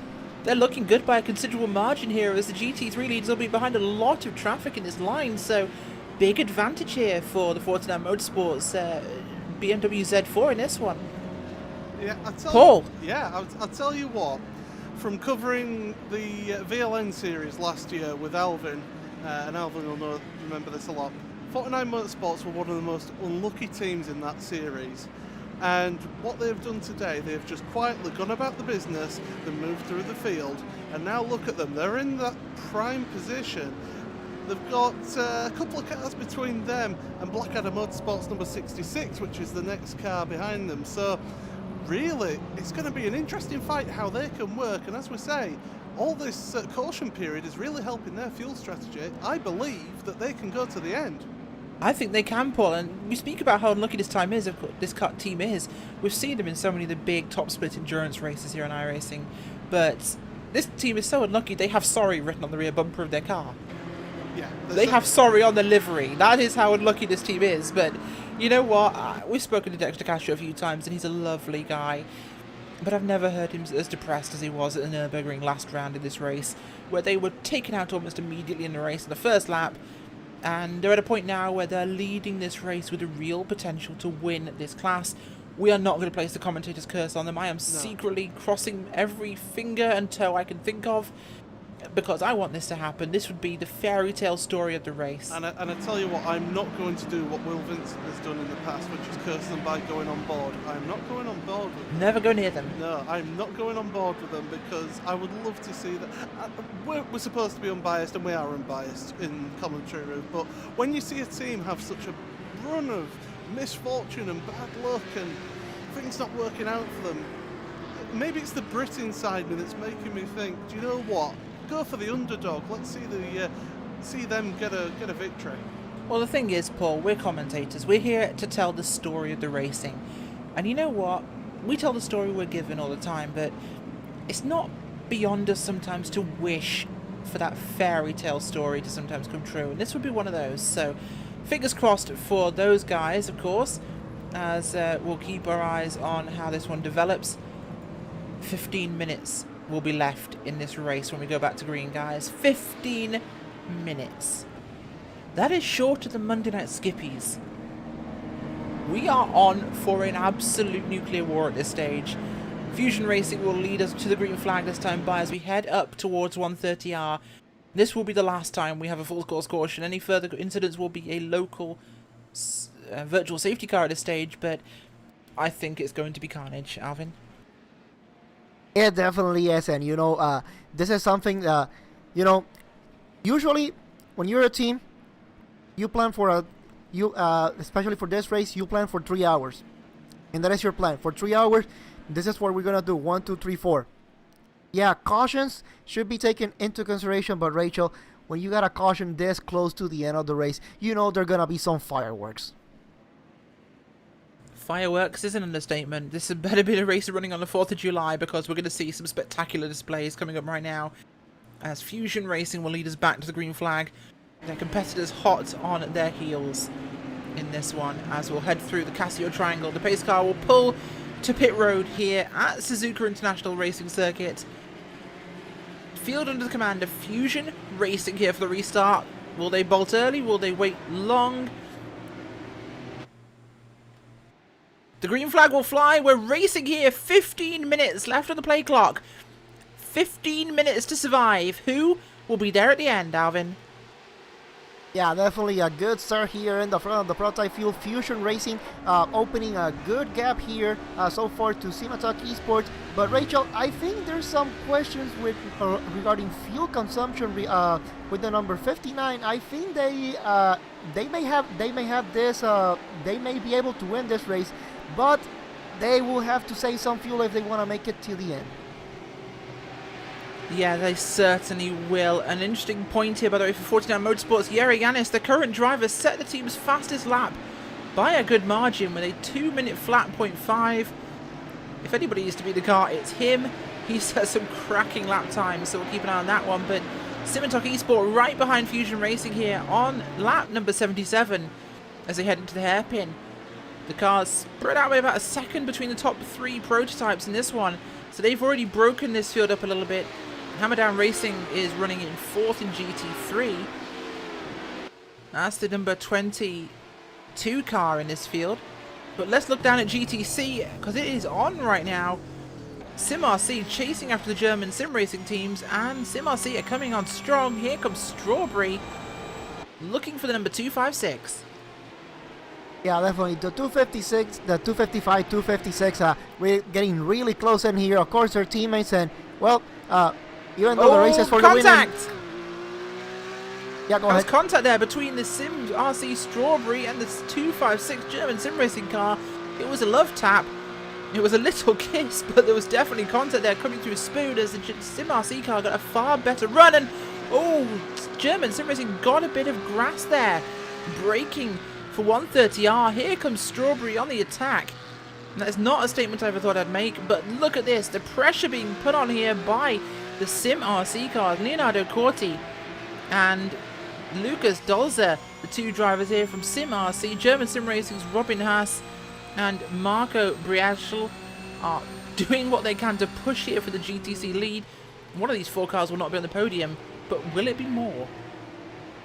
Yeah, it's certainly, and you know, this is one of like one of the unfortunate things of especially in this GTC class. You got 4 fantastic teams here fighting for P1, P2, and P3, and you know, unfortunately, one of them will be left out of the podium. But this battle for P2 right now between the 256 and the 798, definitely SimRC Strawberry, Leonardo Corti putting that pressure as we got a prototype splitting up that battle just for a little while. That should give a little bit of an advantage for the 256 to be able to open just a little bit of a gap. But Rachel, SimRC.de has been so strong today.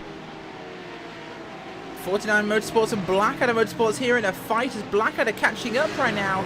as they head towards traffic ahead of them, and it's GTC traffic they'll have to deal with, which is a very difficult prospect for the GTC cars. But look at this behind them as well, TNT Gold right on here, Hugo Preto behind Matthias Magnussen's Blackadder entry. Down Motorsports with Yari Yanis right here as well. Look at this 49 being held up by the Fusion GTC car, as we have a three-way fight for the lead in the GT3 category. Round the outside we'll go Yanis with a huge move there. He'll clear him, he'll be able to pull back in time. Will the others, or will they have a compromise line in this one? Blackadder won't, but TNT will. 49 Motorsports, they're pushing as hard as they can, Alvin. Yeah, it certainly is. Absolutely, this last caution has brought everything in together. Fantastic battles here. Not only we have the top 4 in the GTC class battling for that win, we also have the top 4 here in the GT3 battling for this win as well. 49 Motorsports, perhaps the Cinderella story of not only in this race but also in this race, considering all the bad luck that they've been having. But Rachel, up in the top 4, up in 4th place. Guess who is right now in GT3? Hammer Down Racing. That strategy definitely working for them. It certainly is. Hammer Down Racing catching this group here. Look at this. 2 wide, 2 deep, 3 wide, running into turn number 1 here. And that is Fitzy Motorsports GTC in the middle there as the 2 will slide through. TNT Gold, we're right in there. 2 wide into turns 1 and 2. 2 wide through turn 2 with 49 Motorsports and TNT Gold. And 49 hold them off just, Alvin. This is nail-biting stuff. It is absolutely, and all this battling has also helped Hammer Down Racing GT3, the number 22, to slot in into the final podium position, P number 3. But Rachel, 49 Motorsports, considering all the bad luck that they've been having, you know what? They won this win. They are going for it. They will do anything it takes that they can win. And if they end up spinning, you know what, so be it. We brought the best that we could in today. We are going for this win. There's 10 minutes left of the play clock here, Alvin. This is running right to the end, and this is going to be a nail-biting climax to this race, as they will fight their way through traffic. They'll fight their way through fatigue and through stress. This is the time to get strong and to get the win. Looking towards a Frontier race, it's changed a little bit. German Sim Racing's 255 car leading from Sim RC Strawberry, who's gone past the 256 car. 256 has just been passed by Sim RC Melon. Moved the Sim RC cars up to 2nd and 3rd here. And well, Sim RC Strawberry is on the attack. The 255 car looking like his lead could be short-lived. Looking back to GT3, it's 49 Motorsports still leading the way from TNT Gold, with behind them Hammer Down Racing have dropped the hammer. Looks like Blackadder Motorsports have dropped back a tad here, Alvin, as this battle has pulled ahead of them slightly, but this is far from done. Yeah, this is definitely far from done now. You know, going just a little bit quickly through the lead of the overall class of the overall lead here. Fusion Racing just opened almost a 4-second lead over Cinetalk Esports, so definitely Fusion Racing doing the job that they need to do to make sure that they can get this win. But, you know, going back through this GT3 and GTC battles, this has been the best battles that we've had so far, and this is not, these are not battles that have been happening for now. These are battles that pretty much from the drop of the green flag have been happening, so the fact that we have these 2 full course cautions have definitely thrown everything into the mix and definitely made this a whole new race as well. It certainly is, but Alvin, look what's about to develop. GT3 battle for the lead with these 3 cars. 49 Motorsports, TNT Gold, and Hammer Down Racing. Look at where they are on the racetrack. Look who's in front of them. We have German Sim Racing and Sim RC right ahead of your GT3 leaders. 2 lead pack battles about to clash here in Japan. Yeah, and this is absolutely interesting here when you got 2 leading classes trying to go around each other. You know, this is the part that respect will be tested all the way to the maximum, because yeah, GT3 cars, they may be faster, but the GTC cars, they are also fast in their own way. And when you combine that there's a battle for the lead, well, Rachel, patience, you need it, you need respect, and if you have it, well, everything will come in clean. Else, disaster may strike. It certainly might strike indeed. TNT getting a run here on 49. Will they be close enough? They will not be close enough to make a move. But look who will make a move. 49 Motorsports is going to have to make a move if they want to hold their lead. SimRC Melon's going to move slightly out of the way. TNT will put their nose in here. 49 clear Melon. They'll have a compromised line. But so will TNT. Gap has come down, but it's widening up. A better exit by the BMW, which pulls out of the corner a lot better than the Audi. This might be their saving grace at a twisty track like Suzuka, of course, here, Alvin. The BMW can exit the corner very, very well. This could be the defensive edge they need. Look at the GTC lead. Here comes the car we expected. SimRC Strawberry gets through on German sim racing. Move the SimRC cars back to the front. Here's take two behind them as, oh, contact! 49 Motorsports makes contact! Oh! It's all opened up here! Replay coming up for you as contact between 49 Motorsports upsets the German sim racing 256. They get sideways. In evasion, the TNT Gold car puts himself a little bit sideways, collects the hammer down racing Audi, and 49 Motorsports gets breathing room, and so does SimRC. We knew there'd be fireworks when these two lead battles clashed, Alvin. I did not think it'd be like this. Yeah, it certainly is, and you know, when you have these battles all so close, and we are this close to the finish of this race, you really start to perhaps make some desperate moves, and sometimes they pay off and sometimes they don't. You try to go a little bit too aggressive. However, that 22 may have just a little bit of contact with the 007, but it kind of seems like he's able to keep going. So as it stands right now, I think that number 22 still has some time to go here, since they have been able to close the gap to the 49 Motorsports. The 49 Motorsports it's going right now through the leading GTC class cars right now. So Rachel, 6 minutes to go. These two class, it's not over yet. It is far from over at this stage, Alvin, and this is going to be an explosive end to the race. We are going to briefly bring in Paul here. I think he might have some breath left in his lungs as he's watching this with us. Paul, words do not even. This is absolutely incredible racing between these guys, and this is what you get with endurance racing. You can have a little bit of a quieter spell in the middle of it while it's all the strategies coming together. But now, at the end of the race, helped with those cautions, don't forget. It's closed everybody up together, and fantastic racing. Little unfortunate to have that accident there for the TNT Racing Gold car, Hugo Preto, but still, the battle's on. Hammer down racing now right up behind 49 Motorsports, Rachel. They certainly are. 49 Motorsports trying to find a way here through on SimRC Strawberry, trying to find a respectful way to pass. They get it done just in time, and Strawberry might just hold off Hammer down. They do not. Not what 49 wanted to see there. But SimRC Strawberry did not lose time over German sim racing behind them, which is what they wanted to see.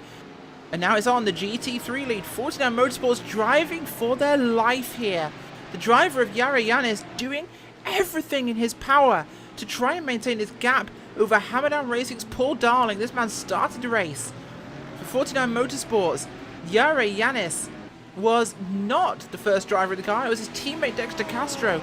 But these two drivers will find themselves now mano a mano facing each other off here on the racetrack. Look at how close this is. BMW versus Audi. There's Germans actually battling Germans behind them in the GTC category, but this is the story of the German manufacturers here, as the BMW front-engine car will face off against the mid-engine Audi. It's a battle of different handling characteristics. Which will be the better car? Because speed-wise, Alvin, these guys are inseparable.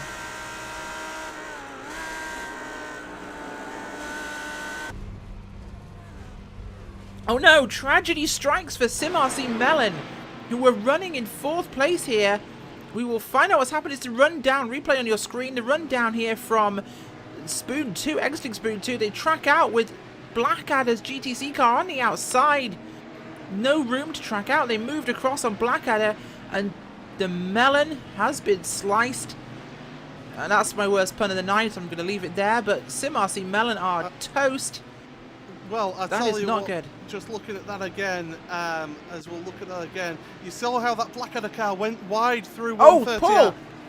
We've had a lead change in GT3. Hammer Down have gotten through here on 49 Motorsports as well. back onto your point. Yeah, it was just that the Blackadder car had run wide, and as you said, they all tightened up there. I'm just going to try and bring a replay up of the lead change of GT3 as well, trying to find it, and it was out of the final chicane going down the pit straight, and that was it. Lead change done, and 49 Motorsports, well, they can still hold their heads up high because they are in second place at the moment still.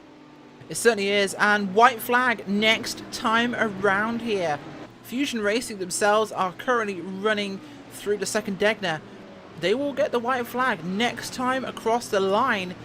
I mean, we have just under 2 laps remaining in this motor race, and well, there's time left for 49 Motorsports to try and come back here on Hammer Down, but Alvin, looks like Hammer Down Racing are just the faster car. Yeah, it definitely is, and Hammer Down Racing have had the race that they have been looking for so far. You know, with all the pit strategy and all, they have been battling for this lead throughout the drop of the green flag, so the fact that they are in the lead really doesn't surprise me. But 49 Motorsports definitely, they are not giving up. They want to win this race, and they are still going at it. I never thought I'd say this in a motor racing commentary, Alvin, but right now we have a Unicorn chasing a Viking here for P6 overall. The first 2 cars are lapped down in your prototype class.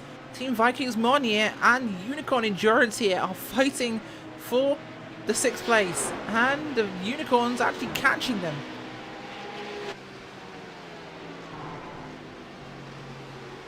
Yeah, it is right. It is right now. You know, a great battle here, but I cannot let my eyes go off of this battle for the GT3. For the GT3 battle here. This is a fantastic battle. The overall leader was able to go around. Now, I am not sure if they were able to get the white flag as they came by, because it was pretty close to where they are supposed to do their lap time. So once they come back into the start finish line, we should be getting a confirmation where if they got the green flag or not. But this battle in the GT3 class here definitely not over. 49 Motorsports, they want to go for it. They are not giving up one single bit. They're not, and it was 1 minute remaining as they came through the Degner 2 corner. I think this is the white flag lap here as we are running now in the final moments here of the DGFX Endurance Championship here on RacespotTV and iRacing Live. We have had a breathless 15 minutes here, and it is not over. It might be a fairly secure GTC and the prototype divisions, but we still have a fight on for the lead in GT3. Hammer Down Racing and Paul Darling trying to hold off Yari Yanis from 49 Motorsports, the fairy tale of the night. Alvin, 49 Motorsports are clawing this gap back. It was larger. They're starting to make gains here, driving with everything they can. Fusion Motorsports coming through the final run through under the stripe, and it will be white flag, this time by a few seconds. The clock runs out as the race leader goes just across the line. One more lap remaining here, Alvin. One more chance. Yeah, definitely. But as it looks right now, the 49 Motorsports definitely has just a little bit of that gap that they had over the Hammer Down Racing, but that was because they were going through the start-finish line. As soon as they get turning into this twisty part of Suzuka International Circuit, well, that 49 Motorsports starts showing the best part of that BMW C4. It's handling. Now, Jerry Giannis, definitely, they have to go for it. This is the last lap for them as well. If they want that win, the time to go is now. It certainly is, Alvin. And look at this, Yari Yanis right behind the car here of Darling as he runs up towards Degner. Through Degner 1, through Degner 2. You see the BMW Z4 gaining on that Audi R8. It just gets through the corners so much better. The Audi can handle the fast corners, but the slow corners advantage is really to that front engine BMW. Look at how close they are. It is less than a car length at times, as this one is getting incredibly close. Running down now through 200 right as they get down towards Spoon Curve for the final time. And will they have an opportunity? Could 49 Motorsports get the run they need to make something happen? It's a good run, but not going to be good enough, I don't think, as the Audi just pulls away. But Fusion Racing through the final corner. Peter Smith behind the wheel. A flag to flag victory for Fusion Racing, holding off charges and challenges with 2 full course cautions, reeling their lead down to nothing. A fantastic win by Fusion Racing. Simatok Esports will crumb across the line in second. German Sim Racing in third, but just in front of them, there it is. Hammerdown Racing will come across the line barely a few car lengths ahead of 49 Motorsports. A valiant second place for Yara Yanis and Dexter Castro there. Hammerdown Racing's Paul Darling, as here comes the GTC leaders. Sim RC Strawberry battled back. Their sister car died earlier on, but its Sim RC name will take the checkered flag, as the Strawberry car with Leonardo Corti behind the wheel will come across the line. Second place to German Sim Racing's 255. Third to the 256. And Alvin, I'm going to catch my breath. Yeah, definitely. When you talk about full course cautions coming in just this late in this race, you know that things are gonna be changed for the better. Yeah, some teams may not like it, especially when it comes to their own strategy, but hey, for us in here, fantastic battles here that we got at the end. So with that said, congratulations to Fusion Racing, Hammerdown, and SimRC.de. Absolutely fantastic racing we've had here tonight, Alvin. Probably my favourite round so far we've seen from the DGFX Endurance Championship here on RacespotTV and iRacing Live. We are going to go through your final race results before we'll head to the interviews. Coming home with the win, Fusion Racing taking overall win and the prototype class victory. Simatok Esports in second place. German SimRacing.de 151. Bush Freak Racing Yellow taking fourth. Torque Freak Sunset in fifth place. Sixth place, Samba Racing Team 7th to Team Vikings Meunier. Unicorn Racing in 8th. 4X HPD in 9th. Berlin Simsport LMP in 10th place. Alvin? Yeah, and when it comes to that GT3 battle, in that GT3 class, that fantastic battle in the end, but Hammerdown Racing was able to, after all they gone through this race, come able with the race win. Also 49 Motorsports, fantastic battle there that they had, came up in second place. Blackadder Motorsports number 66 third place. That's rounding up your podium. And now for your top 5, TNT Racing Gold, the number 007, and the 57 V Apex Racing Group GT Red. And rounding up your top 10 in 6th place, the Graphite Racing 292, 7th place 305 German Sim Racing.de, 8th place 230 Team Vikings Medgar, 9th place Row Bastards White, the number 992, and rounded up your top 10 Rachel Overdrive Performance, the number 211. Take it up with the GTC. Well, I'll take it up with the GTC then, and it will be... Certainly will, and GTC leader, of course, coming home with the victory, Sim RC Strawberry, German SimRacing.de in second place, 255, 256, the sister car in third. Fourth place, Blackadder Motorsports 69 car with Screw Loose in fifth. Coming home today in sixth place, Fitzy Motorsports DGFX, seventh to Bad Cactus Team Blue, 8th to Fusion Racing Black, 9th to Road Bastards Blue, and Bad Cactus Green in 10th place. Well, an absolutely fantastic race we've seen tonight. We are actually going to get a chance to chat really quickly to the race winning driver from GT3. If I'm not messing things up while I'm trying to do this, but we're joined by Paul Darling, and Paul, words do not describe. That was probably one of the closest runs we've had for the victory in GT3 this season, and in quite a few endurance races I've seen. That was close between yourself and Yari Yanis. Yeah, that was an insane run to the end set up by that caution flag. I think I had fresher tires than all of them. It's really unfortunate what happened to Hugo there, but that was a great fight to the end. It certainly was, of course, and yourself and 49 Motorsports, two teams who didn't have to pit there on that final caution. Was that when you knew you had a chance? Yeah, so I think it was 49, 66 car, and 007 didn't pit as well, so we were all up there, and it all just stacked up once we went green. It certainly is. Well, thank you for joining us, Paul. Anybody you'd like to give a quick shout out to? Definitely my teammate Matt. We both drove a great race, did exactly what we needed to do, and got lucky to come out on top here.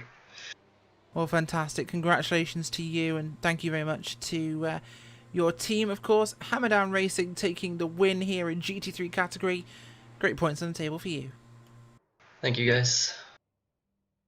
We wouldn't normally talk to second place at this point, but you know what? After how depressed he sounded last week, or last month I should say, at the Nürburgring, Alvin, we had to talk to Dexter Castro here from Team 49 Motorsports. What a Cinderella story, Dexter.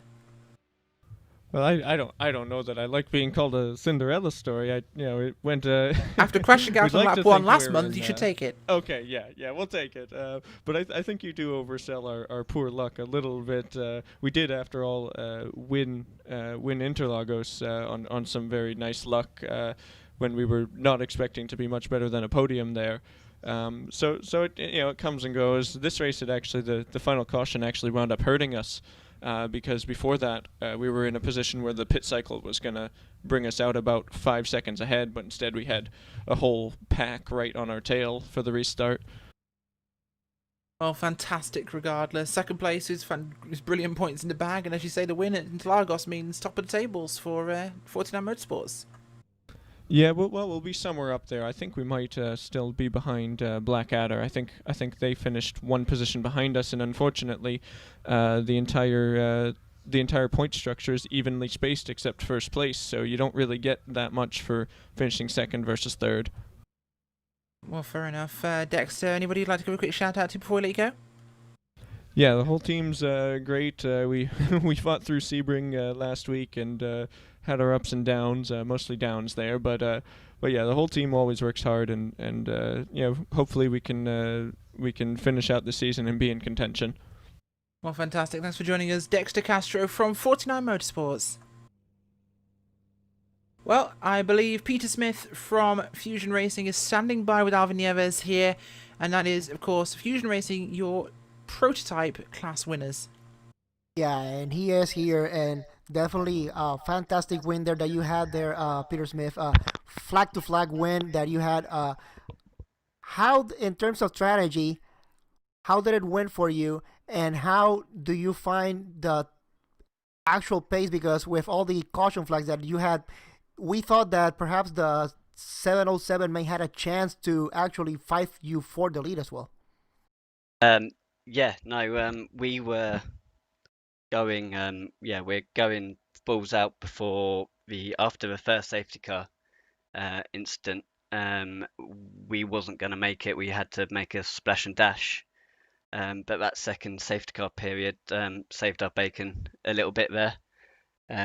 Otherwise, I think the car behind us, they might have just had enough fuel to make it to the end. So that was a bit lucky, really. So yeah, glad we had that one. Yeah, well, speaking about fuel consumption and all that, we also noticed that when at the second time that the caution flag came out, perhaps you were just a little bit close to perhaps making it to the end of this race. And when we thought that the white flag was dropped, and we thought that that was going to be your last lap, but then we noticed that there was going to be one more lap for you to go, and I'm pretty sure that could have been a little bit more hair racing for you as well.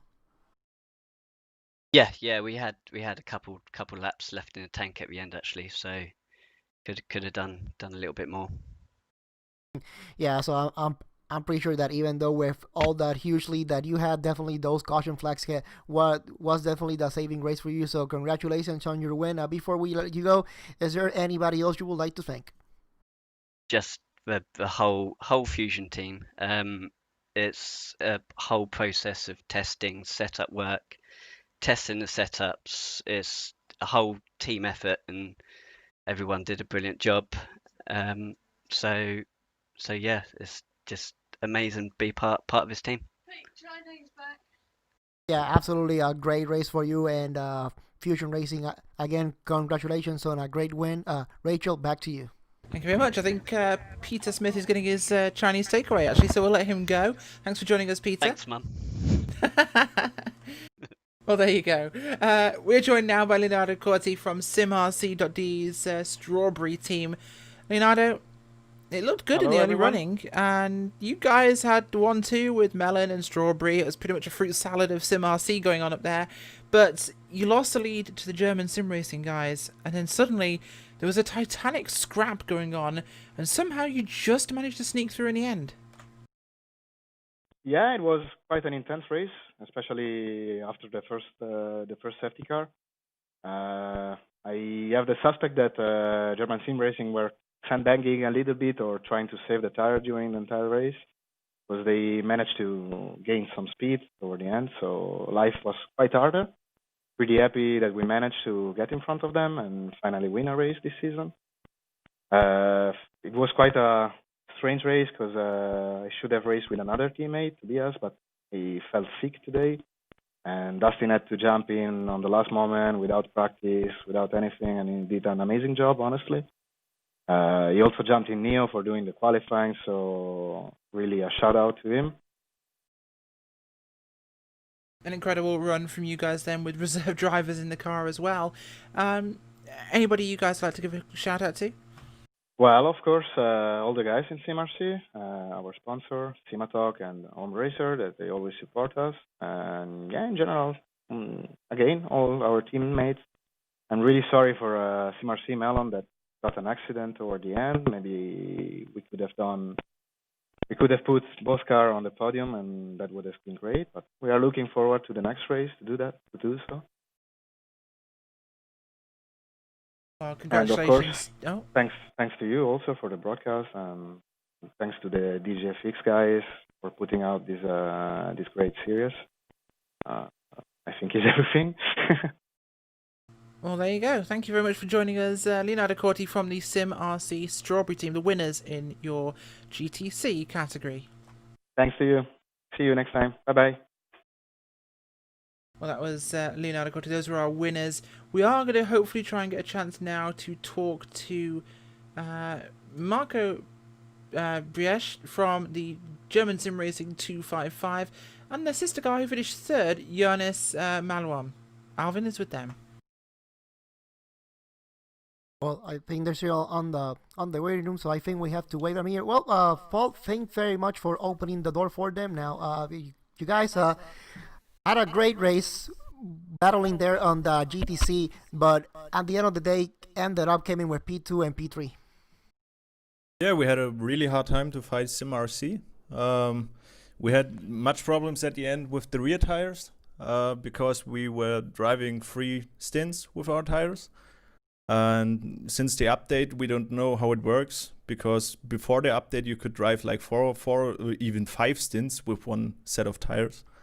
And so I had to give up the first place at the end, but nice maneuver from SimRC, Corti.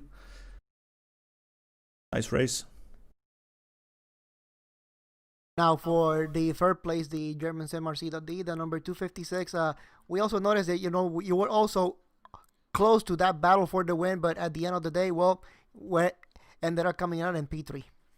Yeah, I think we had the pace to take the win, but Robin had some intense moments in the end of the race. The pace was there. Yeah, I think it had. We looked for the double win for our team, but it didn't work out in the end quite. But we are lucky to have 2 cars on the podium, I think. Yeah, absolutely great race. At the end of the day, P2, P3, not a bad place to be. Now, before we let you both guys go, is there anybody else you would like to thank? Then I will start. I thank Sergio and Robin, my teammates. I couldn't race today. They did a fantastic job. And of course, our sister team, Marco, Marvin, great race. Yeah, same goes back. And also thanks for the HPDs for not getting too intense while getting past us, because this was the first thing we thought, oh, Suzuka HPD, that not gonna work out, but good job, guys.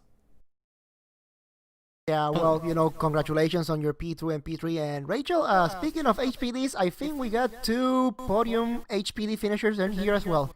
We certainly do, Alvin. Thank you very much for joining us with the guys from German Sim Racing's GTC entries. Hello.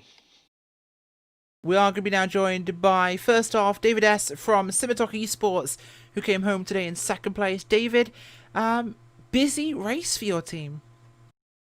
Yes, very busy. I didn't drive in this race, and it was my colleagues Jason and Julien who did the job. It was very intense race, and we really appreciate this competition, and very proud to participate to DGFX. Well, fantastic run from you guys, and congratulations on the second place. Any sponsors you'd like to give a shout out to? Yes, and we were not so far from the win, because after the first safety car we were about to finish the race without pit, and we thought that other teams should, but unfortunately there was a second safety car, and we have to take only P2. And congratulations to Fusion for their victory. Well, there it is. Thank you very much for joining us, David S., spokesman for Simatalk Esports. Second place in your prototype category. Thank you. Bye-bye. Okay, we're now joined third and finally in your prototype class, I should say, from GermanSimRacing.de. Yep, there's hundreds of them. The 151 car who came home today in third place, Gerndt Winter. Gerndt, again, incredible racing up at the front. The cautions really threw a spanner in the works. You guys really got caught awkwardly by some of those cautions. That says it all. It was good that the cautions comes too late. So it certainly was for you guys, of course, the late cautions. So we... sorry for my bad English. No, take your time. I will just ask you, your team came third today. This is good points for the team. How do you feel this will benefit you going into the next round? The race was fantastic. We don't think it's a surprise. The third place is a surprise for us. We don't think that we are able to go to third. So it was a great result. Are there any sponsors you would like to thank? I thank my teammate Jens for a very good stint in the middle, and all our guys that drove today in the DGFX. Well, thank you very much for joining us, Gerrit Winter from the 151 car, GermanSimRacing.de, who came home today in third place in the prototype category. Thank you very much for joining us. Thank you. Goodbye. Finally, we're joined by two quick chats. One of those will be Gianni Vecchio from the SimRC Melon team, who ended up in a punch bowl today after being flipped by a GT3 car. Gianni, not the end of the race you'd wanted, but some fantastic scrapping with your sister car and the two German sim racing machines. Yeah, it was a lot of fun because in the first 2 hours, me and Leo and Dustin managed to run away from GSR by 30 seconds, and then the caution came really in a bad moment for us. And in the end, yeah, we got kicked out badly, but yeah, our race strategy was already a bit fucked up. So in the end, it was just bad luck. Well, not the race you would have wanted, but at the same time, at least your sister car got the win in the category, and you were a key component in that as your team. Going forward in the series, of course, some tough rounds coming up. Is there any particular ones that stand out? Yeah, Spa will be a lot of fun for sure because we had run a lot in the past months in the Neo, in the GES also, and also Spa is, I think, one of the most famous tracks. So yeah. Well, there it is. Spa will definitely be a tricky circuit for racing, of course, but hopefully the best of luck for you guys from SimRC, Melon. Anybody you'd like to shout out to? Yeah, to my teammates also, and especially to Dustin and Leo, because they won, obviously. And also to our sponsors, Asha, Home Racer, and Simatalk. Well, there you go. Thank you very much for joining us, Gianni Vecchio from SimRC, Melon. And more fruit-related names, please. These are hilarious. Thank you for joining us. No problem. Finally, James King from Team Bushfink Racing Yellow. One of the many Bushfinks in this one. 4th place today in the prototype category. Bit of a hairball up in the prototype field. Yeah, it was a bit of a crazy race for us. We started all the way down in, I think it was 13th, and almost went a lap down before the first caution, so we certainly did quite well to end up where we were by the end of it. Well, I believe you did go a lap down at one point in this one, but managed to get that back under the cautions at the end. The run to the final flag was a bit marred by traffic, but you guys seemed to cut through it okay? Yeah, I mean, our whole way through the race we've been sort of focusing on smart management of the traffic. I mean, we could see the cars ahead of us getting up into issues, getting held up, trying to make moves in silly places where we would sit back, wait until after the corner, or look for the smart place where we've been seeing the passes made already, and then just going for it and making a lot of time up. Well, there it is from you guys, of course, Team Bushfink Yellow. The future rounds, next round, of course, going to be very tough. Is it a good track for you? It can depend for us. I think it's, as long as we get the right weather and we can get the setup working, it'll be a nice one for us. We do seem to go quite different on setup compared to a lot of other cars, so we'll see how that works against the others when we get there. Oh, of course. Thank you very much for joining us. James King from Bushfink Yellow. We're just going to have our final wrap-up here with thoughts. Alvin, a fantastic round today. Yeah, it certainly was a fantastic round. This is the type of racing that we have been looking for since the beginning of the season. And Rachel, today, nobody disappointed for sure. Absolutely not. And well, thank you very much for watching us here, folks. It's been an incredible race here at the DGFX Endurance Championship here on RacespotTV and iRacing Live. I'm out of breath. That was a cracking finish. I've been Rachel Whiteford. I've been joined by Alvin Nieves and our fantastic director and commentator today, Paul Smith, on the cameras. You've been watching RacespotTV. Have a great evening.